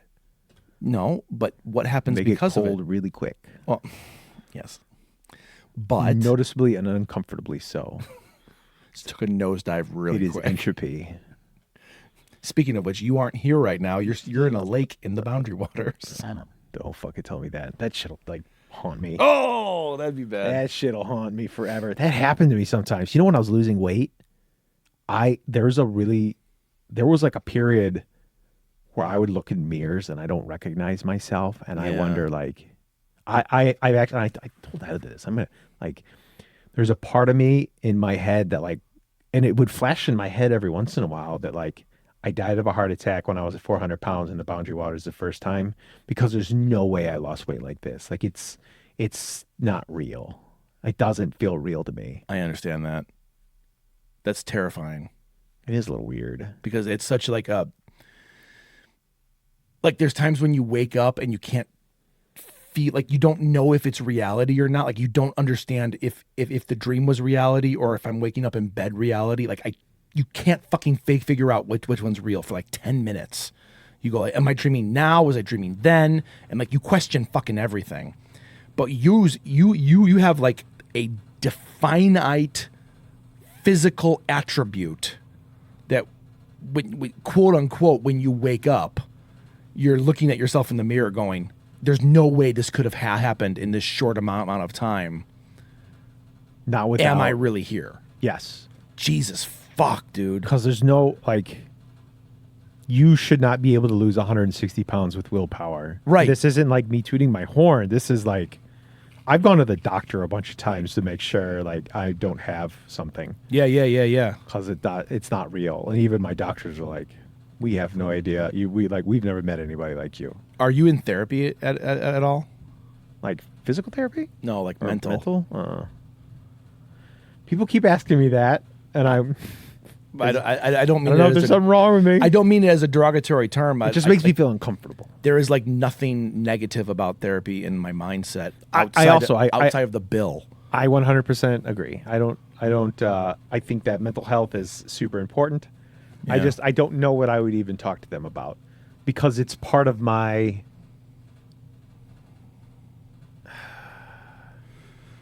like, I feel like I'd be giving, and again, this isn't me like saying anything against anybody else. It's like, I have had to overcome a lot of things in my life. Yeah. And I've had to develop coping skills with everything. And I don't feel comfortable giving that power to somebody else, where I'm going to need somebody else to help me cope. Now, I don't know if that's the right decision. And maybe I'm not coping. Maybe I'm telling myself that I'm coping. Maybe your coping mechanism is telling yourself there's a coping mechanism. Yeah. But I don't know. Like, I haven't wanted to turn my head into a canoe in a really long time. So I suppose that everything's okay. I'm glad for that. Yeah, me too. I don't know, like, you know, after a while, like, if you just shove things down for a long enough time, it'll just grow into something good, hopefully. Hopefully. Fucking worst analogy I've ever heard. You just shovel shit down in there, maybe a seed will fall in there and grow. Yeah, you're like a compost pile. Yeah. Oh, speaking of that, how's your garden doing? The fucking transitions of this episode have been so goddamn good. It's like, I was feeling very disheartened for a while because I saw yours and I was like, oh God, John's is doing so fucking good. It's going so well.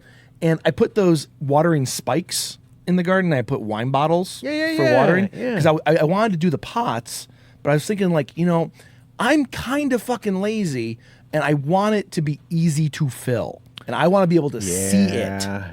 Now, there's a way you could do that. There's a way you can do that. With the pots? Yeah. What you do is instead of, the way I did it, I did the pot with the lid. Yeah. If you turn it upside down and you glue the ridge and you put the lid there and you have the hole on top. Like a bobber? What you do is you put a bobber. So you just take like a piece of styrofoam. Yep. And there would be a visual on whether it's full or not. And like how far it would go down. If your bobber is sunk all the way down. And then I saw these spikes and I was like, my friend drinks a lot. I'll just get bottles.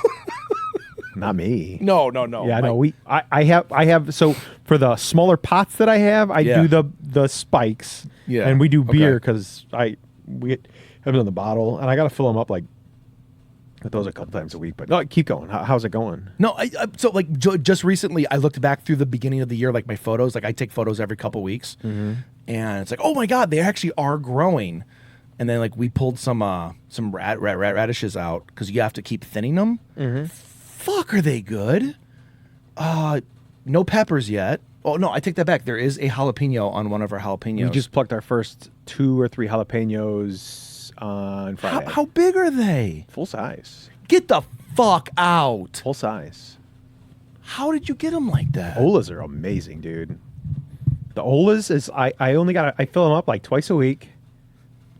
And it just uses the exact same amount of water, even when it's like really hot right now. Yeah. It just keeps the ground moist all the time. Yeah. So everything is just kind of like I remember last year when I was watering, I had to like run the water for like an hour a day, and I'm just like spraying water for a whole hour. Yeah, now yeah. I just fill it up.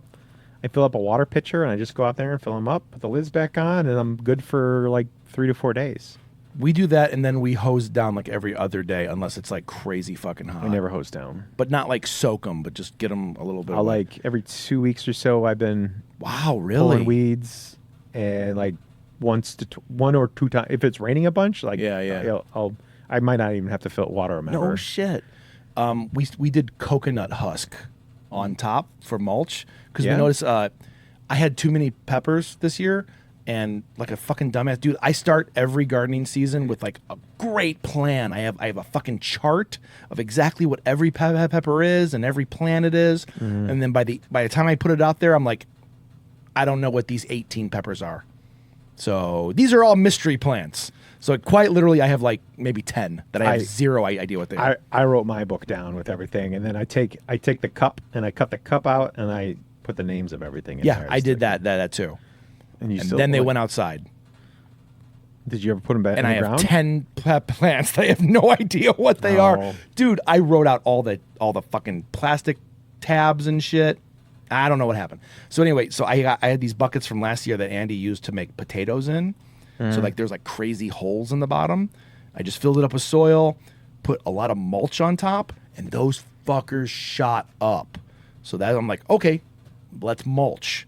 So I don't want to put mulch on top of the garden because some of the plants were still really tiny. So I put coconut husk. Sure fucking enough, man. It keeps the ground moist, doesn't blow away. If it gets mixed up in the dirt, it's fucking perfect for it. Like most people like just mix it up in dirt anyway. But they're growing like a fucking rocket all of a sudden. So Good. I am topping everything though because I don't want them to get tall yet. Everything's bushing out and growing like I gotta do really that good. more. That's if I do anything next year, I got to start topping things more. It is the 'Cause I don't know when to do hardest it. thing to do. Because you're like, fuck, like if I'm fucking the plant up. If I'm fucking the plant up and now it will never grow. Yeah. But like this time of season, you want to be picking off flowers because it's still too early. Yeah, our man, like all of our herbs just shot up like crazy. They're fucking ginormous. I mean, I've seen your plants. I'm not comparing mine to yours. Yours are fucking way bigger than ours. They're Our huge. onions shot the fuck up. I cannot wait to get my onions and garlic in next year. I'm so excited about Garlic that. takes a while. We were reading that it takes a couple years. It's not Wait, a one. what? It's not a one done thing. Serious? Yeah, because we planted one, not this last fall, but the fall before, and we harvested it at the year, and they had barely grown at all. And we planted a lot. All of them. None of them came up. with the We're reading Olas? online that it takes sometimes different varieties, I guess, different things. But Okay. I think it. Dude, fucking prove us wrong, please. I'm not going to be planting mine until Because you got to plant them in the fall. in the fall. Yeah. Yeah. Have you noticed that there's not like a lot of bugs this year? I have. You notice we got no cicadas in Elgin. Holy shit. Why have we not talked about this? Have you been to the city? Yeah, they're covered. Dude, there's so many. There's cicadas everywhere. You can't even hurts. walk without. It hurts to listen. Yeah, and where I work in Elmhurst, there's so many cicadas. I'll literally be covered in cicadas if I walk outside. Really?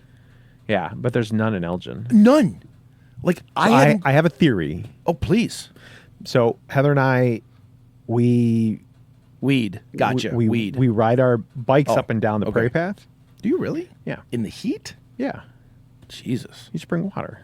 Huh? You just bring water. There's water right there in the river. And you can go in there if you want to. So there's some cicadas, but like yeah. nowhere compared to anywhere else. No. So I'm thinking the river's keeping it cooler. You know, it's essentially acting like as a retention, Okay. and the soil never got warm enough for the cicadas to kind of say like, oh shit, Hatch. like oh it's not warm enough. Oh. Really? I think so. Because like a couple towns over, I can't roll down the window because things hit my face and they're louder than my stereo can go. Yeah, but are they on the river? No. We have the river and less pavement out here. Okay. The pavement, I definitely agree with because as soon as you get near the city, It's just the temperatures are good lower. fucking Yeah, Chicago's hot as balls. God, is it bad? Like you always hear about the lakefront effect, and I agree. Sometimes it is a real thing. Yeah, but they not got, fucking now. they got the heat island effect there too to kind of counteract it. Mm. I mean, like overall, like the lake is definitely going to keep things cooler for longer, but then hotter in the winter. Right. Once you start getting that solar heat gain. But yeah, I'm guessing that the Fox River is doing that too. No shit. It's a theory. It's a theory. I'm wondering, like, does anyone live up north that's listening to this, like up in like Lake County? Because Fox River runs through Lake County, right? It goes all the way up to Oshkosh, Wisconsin. Okay. Have you ever boated, canoed? What's the right term? What's the verb? If you're in a boat. canoe, or you could to be canoe. boating, but if you're canoeing, you're canoeing. You're canoeing. Have you ever Yeah, canoed? kayaking. Is that the same thing? I always thought those were two different kind of boats. They are. Okay. Because like growing up, I always thought crick and creek were two different sizes of rivers. Like there was cricks, then creeks, then rivers. I did too. Yeah. I thought the creek was the smallest one. Oh God, that makes me feel so happy. Creek, stream, Yeah, stream was above it. river. And it could be. There could be. It is definitely not. I got like it was. John, I'm not going to lie. I was 44 years old when I learned that there is no such thing called marshmallows. What have I been eating? Marshmallows. Whatevs. I've never heard of marshmallows before. That doesn't exist. And then I tried to spell it on Google and the fucking thing would not go in. So, marshmallows. Language is a constantly evolving thing. If people understood what you were talking about, you were effectively communicating that was the word. Aw, dude, look at you quoting Magic 2.0. I don't know what That is my means. favorite line from that entire series. I just said that because I don't know what you're talking about. uh, It's Magic 2.0. Magic 2.0, the off to be the wizard, Oh, where the I don't guy remember says, being in there. "What's his kill ability?" He says, "Kill ability's not a word." And, yeah, I do remember this line. and he goes, "I said it. You understood what I meant by context. Therefore, it is a word." Yeah, I like Philip. Philip's a normal dude. Whoever the other, what's his nuts? The annoying kid. Martin. Martin could kiss my ass. He's like probably the But- worst character. Martin is a good MC though, a main character, because he introduces us to the world of good characters. Like fucking no MC is hugely likable. In a giant cast of characters, is Frodo your favorite fucking character from Fuck Lord of the no. Rings? Is Luke Skywalker your favorite Fuck character? no.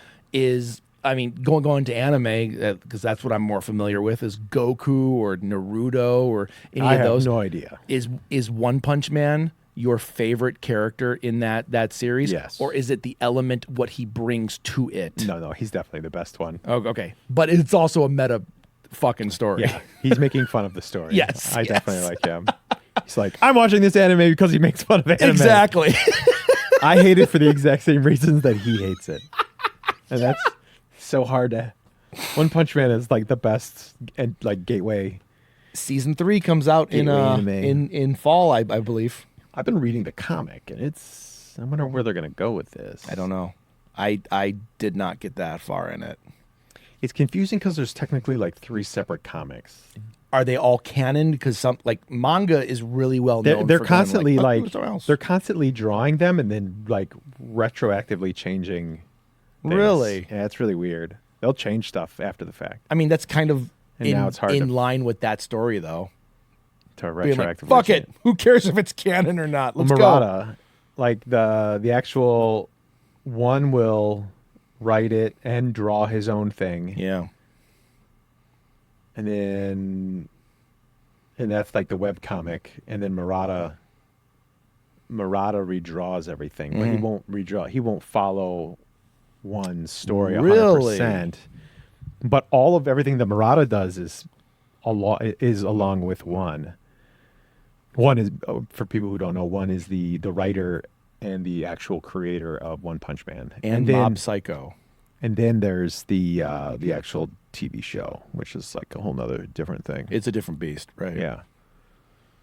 But the TV show was what I started with, and now I read Murata's, and I don't even know how to get to the web comic.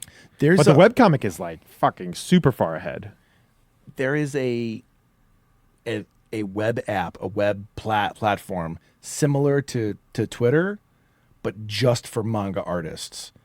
I think it's called ZIVX. Don't quote me on that, but like that's where everyone fucking posts. Like all these web artists, the web comic artists, that's where they're posting. It'd be short enough to get into it. I would not mind like reading everything. I think that would be entertaining, but There's they're pretty far into it. I think they're like 170 something on the Murata. that's it. Yeah. That's not bad. Well, these are full comics. Yeah, I'm aware. And sometimes he'll do like more than one a month, which is crazy. So I don't know how that guy can draw that good, It's and he actually- does more than one comic it's a month. actually funny you say that. So we as Americans grew up with the idea that a issue per month is normal. In Japan, if you are one of the big dogs, you're in a weekly comic called Shonen Jump Weekly. Okay, the big dogs are in this. full comics, Like I think like a 20 to 30 page comic. I think a normal manga chapter is 19 pages, but your intro one is 60, and then you can go up to like 40 for like special issues. A But week. Oh yeah. Oh my god. So, a lot But of Murata does other things, I thought. a lot of mangaka have assistants. You know, like the mangaka will do like the pencils and some inks, and then they'll pass it off to someone do like the toning, like shading and shit, and then And, like, someone the will head do guy does the backgrounds, splash and then page or someone something will like do that? yeah. That's pretty fucking normal to have like people work underneath you, and then the big dogs are they're doing multiple books per week, but that's all they do. That's their fucking that's all they do. I've watched enough of shows where they talk about this shit, and that's their fucking life, man. 20 hours a day of comics, and then you sleep and you wake the fuck up and keep going. I miss drawing and making sound effects. Ha! I miss drawing. I do really do. too. The sound effects are definitely a big thing. I would always like stretch my face to like how they were reacting, like the person I was drawing. Like if they were like angry, I'd be like, I gotta draw it like this, and I just keep my mouth in the same position until it was done. I want to draw something. Why don't you? It always feels like there's something else to do. Yeah. I mean, I draft. I don't really get to do. I do like modeling. Modeling is fun. For fun. No, not for fun. Speaking of for fun, I did my house. I do my house. Yeah, I Like remember. I you said that. remodeled my house, but speaking of fun, I think it was 2 or 3 episodes ago. I think it was 2. Because we went on a hiatus for a while. The 'Cause, movie. life happens. the short movie. short films. So I filmed a bunch of stuff, and I was looking into the like how to edit it. Okay. Like I needed a film editor, and I was trying to pick the best you one mean like for that. an NLE, an app? Because I was just going to be using Apple, my Apple phone. I just filmed everything on Apple. I bought a, oh, help me out. the thing that keeps it straight when you. Oh, a gimbal? Yeah, I got like an Apple gimbal. Cool. And I filmed because it was gonna. All our cats are in it. It's essentially the way I knew you were gonna do have that. the whole story with the cats. And everything was filmed, but then I was gonna have to. Essentially, it'd be me and Heather doing the voices. So we had to get to that part. Okay. And then just fucking life happened. Don't do the voices until the edit's done. It makes it a lot easier. Oh, don't force it in. Yeah, because Really? get the edit done, like, and do like a temp track. So a temp track would be like, while you're editing, kind of do the voice while you're editing. Be like, "Oh my God, I can't believe she ate the whole bowl of kibbles." Oh yeah, I'd eat the kibbles too. You know, like whatever. Like that's just a temp track, and then you can get the pacing, the timing of the edits, and then you go back and kill that audio, and then you just do the real voices onto it. It'll save you so much time. And the other thing that I was having, and I was messaging you about this, the 60s and 70s thing where they'll take like how like a separate box will slide onto the screen. So like I'll have like 3 boxes of things. Like they'll usually do it when they have like the montage. I like in my head I'm feeling like when they would have like the montage scene in what is that called? oh, With 11 frames, not boxes. Frames. Frames. Like frames of different videos happening at the same exact time. same time. Yes. Like, and I was trying to figure out what I would use. There's all this, like, I filmed all this stuff, but there's like, these are the things that I want. I And can then show I you how to had do no that. idea how to do it. Yeah, that's like, I mean, I have Adobe Premiere, okay, then I can but I definitely don't, show you how to do it. but I don't, man, you'd have to show me how to do all yeah, that. I can do that happily. But how do I get that off of my iPhone to Adobe Premiere though? Fucking back it up to your. Do you have Gmail? Do you have Dropbox? Do you have anything? Yeah. Okay, back it up because you have cloud service. Gmail has G Drive. Just back it up to your G Drive. You should be able to have a G Drive on your phone, and you just hit upload. So everything that I film and everything that I photo goes to Amazon Prime Photo. Okay, then just download it off that to your computer, so you Okay. can edit it. And yeah, it literally just gets dragged right in, right? Yeah. And it'll So- read it directly from that. Well, the number one thing you need to know about Premiere is you cannot put it in different folders. Once you start working in Premiere, the folder you're working in, don't fucking move shit, because it'll go haywire. What Like- if I add more things to the Oh, folder? that's fine. Okay. That's fine. But like, let's say you have 2 hard drives on your computer, right? C and D. And you're editing off your C drive, and you're like, well, I got to move this over to D drive because, you know, it's filling up, blah, blah, blah. And you try and open up Premiere, it'll say, all your files are gone. And you have to relink them. That's all it is. But Oh. every time you move something inside wherever, Premiere will freak out. So, like, create a folder, Never move it. and then have like a folder for just your video, a folder for just your audio. Can I do it off of an external hard drive? Of course you can. Okay. Yeah. But like this is something I teach my students too, is like the more organized you are going into it, Do you have video on how to do everything? I can make it. Because it would be, I typically don't make the videos of like too much basic and stuff. how do I pull music onto that? Like because there's like do you know the Queso song? I got the moolah moolah, queso, superfly home. Where are you gonna post this video, by the way? It was just gonna be for you and I. Oh, okay. Yeah, like that was when we were talking about it. I remember. The rule was it doesn't have to be good; it just has to be done. Correct. The irony is fucking The irony thick. is thick, but like essentially what I told myself I didn't want to do, I got bogged down in the details. But it's like, but this is what I want to do. And talking with Heather, wanna she's make like, the thing. It's literally going to be like a continuing story. Heather and I over the drawing for hours have a whole overarching story that we want to do, and I wrote the whole thing out, and she loves it. Oh my God, we haven't talked about this. I have so much more things to talk about. This is okay. Do you want to hear, or do you want me to just? So I don't want to. to hear what your thing is because I want to be surprised. For my film, literally where we're standing, I shot the entire thing here. I set up a camera. I would move the camera around, but I shot it all here. It's supposed to look like there's. I don't want to give it away. Okay.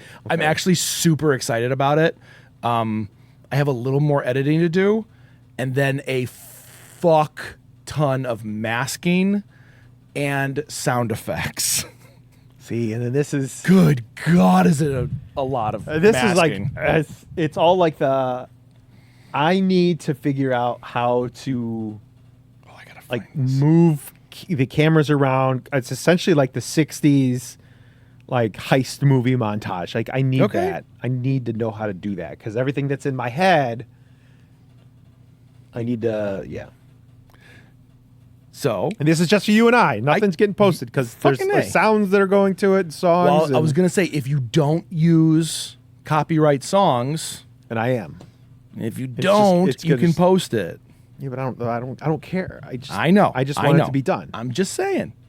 I just want it to be done because it's what I want it to look like. I'm not gonna like not see my vision just because I can't afford a fucking $1 billion for shit. Like, It wouldn't be $1 billion. It would be $1 million. Close. So when I'm told to do a project like this, my brain, like, I really start to fucking focus. I don't know why. Like when there's a deadline, my brain just goes, fuck yeah, let's fucking go. So for the first week, dude, I came up with so many fucking ideas. So many fucking ideas, John. I think I listed about 40 script ideas. 30 of them are really fucking good. 10 of them are like, okay, that's trash. I never wanted to look at that again. 10 of those, I fleshed the fuck out. You fleshed out 10. I fleshed out 10 scripts. I think maybe 12. So I got Heather involved in mine. I even made a TV show. I wrote 10 episodes of a TV show. How many pages? A lot. Okay, the TV shows were like 3 pages each. It's not supposed to be long. Like I know. 5 minutes max. It's a gimmick. That's not what I'm doing, but I kind of want to shoot this show. It's called 1134. Okay? And 1134 upside down is hell. Okay? So it's a convenience store, third shift convenience store. This guy works, he just starts there. It's his first night. He is annoyingly positive. He is wholesome as can be, the nicest fucking guy who can be there. And there's 2 people who work with him, a girl who just doesn't give a shit about the world whatsoever, and a guy who is hopelessly, insanely addicted to those gotcha games. So he keeps putting quarters in, trying to get like the perfect collection of these little stupid toys. They know what is happening. The new guy does not. But every night at 11:34, a doorway opens up in the bathroom, which is a gateway to hell. And a demon will come out every night and go shopping. And either they're shopping for items or for people or for something else, but our hero does his best to try to accommodate them. And like I went through all like demonology, like hierarchy of like what demons did what, like who's the king of lies, who's the king of suffering, and blah blah blah. And then he gets to meet him and like try and help him out. Like, what kind of Doritos are you interested in tonight? And I think it's the funniest fucking shit. And like there's this slow progression of story in the background, and like the employee who's supposed to be there but he's never there, but actually he is there, and like there's so much more stuff. But then I wrote, it was just an idea that I threw at the wall, and I'm like, well, that'd be kind of fun to film. And then I wrote the fucking script for it, and it came out to be like 10 pages long. But I'm so addicted to this new idea. It's imagine you and I when we were in high school. Do you remember how we were on Prodigy and we were in the chat rooms just like making fun of people and be like, this is fun. We were proto trolls. Yeah. Yes. So imagine if that kind of camaraderie, that kind of funness, right? But a new platform comes out that's like YouTube or Twitch or it's like chat roulette, but it's geolocation. It'll only happen in like a town. Okay. So like you can't find someone outside of your town. So these 2 boys are like so excited about playing with this because they hope to see some boobies. And it's just these random people Like, oh, why are you on here? You're my math teacher. You're a fucking creep. And then the math teacher gets off really quick, and they're joking around, and they see something like skitter by behind someone, and they're like, what the fuck was that? Oh, it was just the cat. Never mind. Go on. And it cuts to the next one, and it's just this old woman, like open mouth, just like drooling, and they're like, oh, look at this fucking old lady. She fell asleep. And A bug crawls out of her mouth. as soon as, because you only have like 10 seconds or 30 seconds. I forgot the rule I had. And then it switches to someone else. And as soon as it's about to switch, the head slumps unnaturally too far off the body, and it cuts to the next thing. And they're like, what the fuck was that? And then it cuts to the guy's like love and interest. And he's just like, oh my God. He's getting so nervous. And then something skitters by in the background, and they're like, what the fuck was that? And as it progresses, you start to realize these things are invading people's homes, and they're using them as puppets on camera. And this one happens like the lady, it cuts back to the lady, and like a hand pulls out of the head and just whips blood. And then it cuts. And then the cuts back to the girl they like, and they're like, oh, fuck, that thing's in their house. And they run to the house, and there's a whole cool ending. But it's something that we could shoot. Like, I didn't make it abnormally weird or anything. Like, we could shoot that and be creepy as fuck. I made a lot of creepy things. Like, all of them were like Twilight Zone-ish, where you got to the end and you're just like, ugh. I got one where a little boy is broken in half. Oh, how would do that? I would like to film something again. Okay. And not cost thousands of dollars. Yeah, let's do it. Are any of your ideas not thousands of dollars? All of them are. Serious? I made sure that they were all fucking doable. Besides the grocery store thing, that one we would fucking need a budget. But everything else, I got this one where a guy's falling asleep at night. But he can't sleep, so he just takes like more melatonin. He's taking sleeping pills. And as he's falling asleep, the TV's on, and it's some like, late night host thing. Be like, oh yeah, this new movie's coming out, blah blah. Hey Jason, don't go to sleep. Don't go to sleep. You gotta stay awake. And like he wakes up, and he's looking all around, he's looking at the TV, and it's like, oh hey, that new movie's pretty good, huh? So he just starts fucking fading out, and he starts to go, and he goes, get up, there's a thing under your bed, you have to fucking leave the bedroom right now. And he wakes up, and he looks all around, like there's nothing there, and the TV's just like, normal. And he starts to drain again, and the TV's like, I'm not fucking kidding, wake the fuck up right now.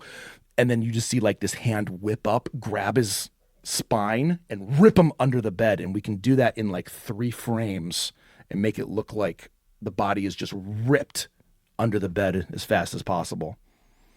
I stay awake at night, and I think about like what's the worst thing that could happen right now? Somebody grabbing my spine and like ripping me under the bed in like the matter of like half a second. Like that fear, just like the fucking public toilet thing. Or grabs your dick and pulls you in? Well, grabs you, like a hand would come up and grab your dick and fold you in half. Yeah, and pull you down. I had that fear when I could swear I saw that on a Nightmare on Elm Street. I have never seen that anywhere. I have looked for that because that has been my childhood fear. That was my childhood fear for a super long time. Someone's going to grab my dick and fold me in the opposite direction. I wrote that script. It's got a beginning, middle, and end, man. It actually works. Yeah, I just kind of went off on a tirade with these ideas, and literally the one I chose was, I was like, you know what? I got to do a little bit of funny and a whole lot of fucking weird. I like those too. So that's the one I chose. Well, shit. I used to like do Adobe, and I remember it being very intuitive, and I just kind of figured it out. I didn't know a lot about it. And I opened it up, and I'm like, I don't know what the fuck I'm looking at. You have to fucking come here. I teach a class on this. I can walk you through this shit. And you know epically more than my students do already, so you're fine. Well, then we have to do that sometime. It's not going to be tonight. No, it won't be. And also, and it won't be the next couple of weeks because we filmed our biggest fucking project ever. Yeah? Yeah. Anything big? Technically, it's not a real client. We did a spec ad, but we treated it like a real client from beginning to end. I'm in the editing right now, And then we're Is going... it a local company? No. Ego.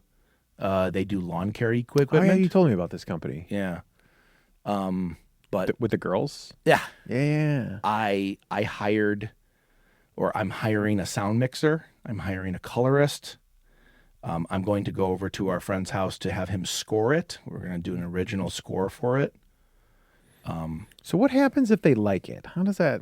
They're not going to know, because if we send it to them, they can do a cease and desist. Our goal is to put it up on our website and go, look at our spec ad. We will never say that we did it for them. We will say, we designed the game plan, and then here's what we did. Because we're releasing 2 videos at the same time. One's going to be the actual commercial, and then one's going to be, here's why we did everything, and here's how we did everything. So just to show people, it's like, okay, we're not just photo video. We're the whole fucking package. We came up with the concept. We did the research. You know, we flushed every fucking thing out. Here is everything one and done, and then here's what it should do for your marketing. And is that supposed to eventually go to them? No. The goal is to show it as an example of what we can do for another business. What happens if they see it? If they see it, they can tell us to go to hell or whatever, but we can still bring it to other clients and show them face to face. This is something that you would use as marketing? Oh, this is not something you would go to the public? No. This would be this would basically be our business card. Like we would go to places and be like, this is what we can do for you. We can do everything else, but if you want us, like if you really want something more original, something that'll really stand out, here's what we can do. Because right now I don't have anything like that. Is that typically done that way? Yeah. So there's just like... There's shit out there that you'll never see. There's made up media marketing strategies for all these companies, and these companies often will never know. Yeah. Crazy. And they're called spec ads, man. Well, they have spec buildings too. Yeah. But spec buildings are done for the company. Now, that's the thing, is eventually either places like this enough to pick it up, which is not usually the case, or these companies using that get a real client and immediately will throw away the spec ad because it's no longer viable. Because now you've done it for real. Because now I've done it for real. I gotcha. This is just getting your foot in the door. It's getting the foot in the door, dude. That's all it is. Because how many people do what you're doing? How many? Yeah. Like to my level? Is the Chicagoland area saturated at all? So the Chicagoland area has a lot of marketing agencies. Okay. Most of them deal with, hey, what's your project? We'll do your project, and now you're fucking done. Like I don't mean to talk down about them, but really that's what it is. But that's what you want, though, right? No, I do not. I want the longer lasting friendship. I want the relationship, because I think a one and done client is not being beneficial to them. Is that normally done though? Yeah, most of the time. Somebody will stick with a client for the people yeah. who did the milk ads are still doing milk ads. Like, I guess they did for a while. So I guess probably 20 years. What's a long time? I don't know. Is 20 years a long time? If I were to be with a client for 10 years, I would think that would be a very long time. I've been with Midas since 2018, and I'm starting to get waned because they're not listening. They haven't been listening to my opinions in a long time, and just right now, no, I don't mean to be negative about it. I've voiced this opinion. In 2019, I said we should be making vertical versions of all these videos. And they said social media is not important. In 2022, they said social media is not important. In 2023, they said maybe we should do something for social media. And I said, yeah, we can make some cut downs. They're like, well, we don't want to do that. Just do the whole video. I'm like, no one's going to watch it. No one will watch your whole video. And then they post it and no one watches it. And now, literally, the project we're working on right now, they want to do like a 30-second version. And I'm like, fucking A. But no one cares anymore. Everyone wants TikTok entertainment. No one wants the heartstrings in short form. Either you do long form or short form entertainment. That's what's hot right now. And the whole TikTok generation, that's going to burn out, honestly. It's going to burn out in a couple years. Not just TikTok, but like the TikTok mentality of like constant, I need entertainment right now. Remember, you and I had a whole conversation about how social media is dying. Sounds fucking awful. I love this shit, man. I could 8 talk seconds? I could talk about this shit all day. Dude, Yeah. the new thing is 3. Do you watch things for 8 seconds? No. Do you watch things for 3 seconds? No. Then who are these people? I am not the target market. I want the 2-hour content. I want the super long content. What do people with money want? People with money want more money. No. What do people with money? How do they take in social media? People with money don't. At the end of the day, no, they don't. Then what? Like what? Or are you Everyone paying for that- marketing, or everyone that- are you doing it for commercial revenue? Like what? Same thing. Does TikTok pay people for 3-second TikTok ads? does not, but you can get, if you blow up on there and have a wide audience, now you're an influencer and you can partner with brands to have their brand on your content, and now you're advertising to a wide berth of audience that is not only automatically going to watch whatever you do, but they follow you because they like you. This sounds like some fucking Black Mirror bullshit. It can go that way. Yeah, it totally can. Yeah, I don't have Now- TikTok. I've never watched TikTok. I don't even. Well, I mean, it's the same thing as YouTube. It's the same thing No, as the things that I watch are long. well, right. So TikTok, the guy who owns Mr. Beast, like the guy who manages Mr. Beast, who tells Mr. Beast what to do, he says there's no future in TikTok because the TikTok mentality is you need to watch a person's videos 30 to 40 times before you even begin to start thinking, hey, maybe I should check out this guy's page. Like, you need to entertain me 30 to 40 times before I go, well, what else do you got? It sounds like racing to the bottom. It fucking is. It's like 3 seconds a piece. Well, You no. got to be like, it's not 3 seconds a piece. It's 3 seconds to win me over. yeah, that's race to the I bottom. agree. I like long form content. I will always give someone more time. Yeah, give me a fucking 12-hour book. That's yeah, what I want. dude. So YouTube is starting to see those analytics. There is the short form audience. That's why shorts are so big. But people are craving long form content, man. Yeah, I have money and I want to do research on things and help me figure out on how to spend my money. That's what I watch YouTube for. So It's to make informed decisions. and that's on the things. cool thing is TikTok and Instagram are the entertain me right now. If you were to post something on in Instagram, unless I go hunting for that exact thing that you are posting, after a couple days, I'm never gonna see your post ever, unless I physically go to your fucking page. Okay, on TikTok, it's almost the exact same thing, but more niche or oriented. Like, their algorithm is through the fucking roof, amazing. It is the best algorithm on the planet. Why? Because if you start liking something, it will literally find you everything else really fucking close to what you want to watch. It is incredible. It is really well designed. I don't like to think that algorithms know what I want. 'Cause Yeah. I feel like I'm way too. I like random shit. The problem And is I immediately know when I'm being forced to watch other shit and it pisses me off, and I'll intentionally just throw something else in there just to throw it off. to fuck it. Yeah, because it's dude. like I don't want to. Like, you watch one anime thing, now I got 5 million agree. anime things. So I don't even want hate to watch that any of shit. this. And none of those are why you watch the original one to begin with. Exactly. Like Netflix, I think Netflix's algorithm is one of the worst things on the planet.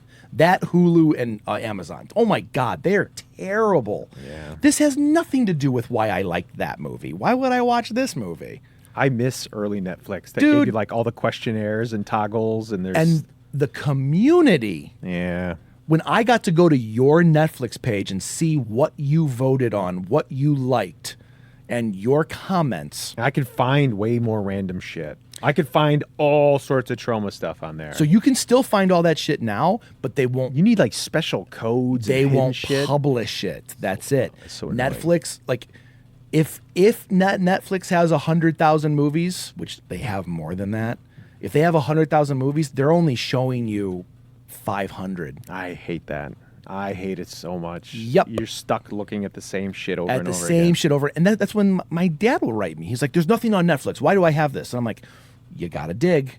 He goes, I don't want to dig. I'm like, me both. Yeah, you have to literally go on a computer. You can't do it on a smart You got to TV. go on a computer, and then you Yeah. have to go, or you have to look for his very specific movie, which I don't want to do that. I want to look for a subgenre. Yeah. And I want everything you have in that subgenre, not just the top 20 things that people are watching. I gotta look through their code thing again. The secret codes are amazing. Anyone Yeah. out there who doesn't know about the Netflix secret codes, Google it, and you'll find there's so much more shit on there than And if you can know. get a what is that called, VPN, we can go to another country to grab even more movies. I do that all the time, man. Yeah. Oh my God, Canada's selection is fucking awesome. Canada's Netflix? Really? Yeah. What makes it awesome? They get all like the Ghibli films that we don't get. They get like Lord of the Rings. They have all the fucking like epic movies that America doesn't have because of the copyright shit. Oh, like that would be cool to like be able to see full entire things of Saturday Night Live, because you Oh. can't watch anything because of the music. Yeah, that's and true. They cut a lot of stuff out. Now, I'm not saying non-copyright. I'm just saying like the copyright deal in America is different than in other countries. I'm not saying no copyright. And if you go hunting, you can find Saturday Night Live. Yeah, but you gotta like. You gotta look. I still to this day look for the one video that you, Haven't Mikey, found and I like at least a handful of times a year. Same here. I just did it a little while ago. So It's gotta exist. I'm actually on 2 private trackers. What are your search words that you use? I look up Black and white animation. belts, pituitary gland, boxing, Yep. School. belt, bully. When I look up bully, Bully. the thing that always pops up is another, because I'll look up like liquid television, and then there's It's one not- called bully, but that's not it. I went through every fucking episode of Liquid Television. So did I. I downloaded all the seasons. and cartoon sushi. I looked And up every single Cartoon one. Sushi. And I looked up every single Mike and Ike, Yeah. Dude, or Mike, Mike's. Spike and Mike. Thank you. Yeah. Yeah, I was like, Mike and I. That sounds kind of tasty, That's a actually. delicious fruity candy. But yeah, there was a cartoon when we were in college that became like synonymous with our type of humor. It was so fucking perfect. And I could walk you through the whole thing. It was a black and white cartoon. It was a line drawing cartoon of a kid in high school who was just being shit on. It was like the worst day of high school. And the one thing that you and I and John DeBerg always remember the most is this is X. I don't remember his name. It's the bully. The bully. And his pituitary gland has been kicking ass since the 3rd grade. And it was a close-up of the pituitary gland in the brain lifting weights. And he kisses his own biceps and just goes, "Oh!" And then you just see this black line across the screen. And you realize it's a belt. And it just keeps going. And then you see a loop and then a black line and a loop. And then this arm goes by with the best sound effect. It just goes, and then there's more black. And it's fucking perfect. And then just like the guy's head in the background as the belt moves by. Yeah. Yeah, because you're seeing it between his legs. Yes. Yes. And then there's a wood shop where a guy is not paying attention and he gets sucked into the saw blade and he gets thrown against the wall into a blood pile. I don't remember And then that the part. custodian just shows up and starts mopping up the blood. I've been looking for that for years and I can't fucking find it. I've posted on Reddit twice on tip of my tongue or like deep search or whatever, and I've never gotten a response. Yeah, but I have been looking, dude. Trust me, I am on a lot of trackers, public and private, and I have never been able to find anything. I am on a new tracker that is deep fucking finding stuff. Holy crap, this is the coolest website, and this is a public tracker. Those who don't know what a tracker is, it's a place to go to find media, but you have to know how to download it. That's basically what it is. It's like, here's a house, but you can't leave the house with anything unless you know how to take it out. Okay? So it's called the Internet Database. It started off, I believe. Are these people who downloaded the internet? that download the internet every Yes. day. Yeah, you can go to like a day on the internet and it's there. Yeah. Yeah, I've been there. That's amazing. And it backs up websites. It backs up all this information. And then people started using it as like a cloud thing for everything.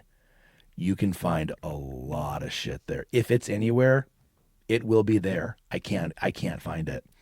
But I have hunted. I have found full fucking ROM sets of every video game system you can imagine.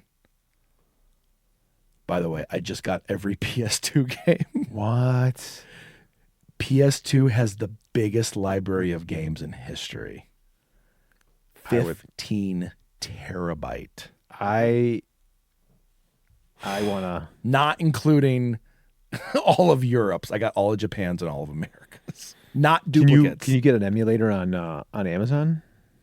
Why would you get it on Amazon when you can just When you have the controls you and a could console. you could just download it and have it. Yeah, but how do you play it with the controls? Computer? Just plug the controller into the computer. Hello, computer. Hello. Would you like to play a game? Listen to this song. This box just interprets signals from the computer and turns them into sound.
Shall we play a game? Let's play. ButterTown. Wouldn't you prefer a good game of chess?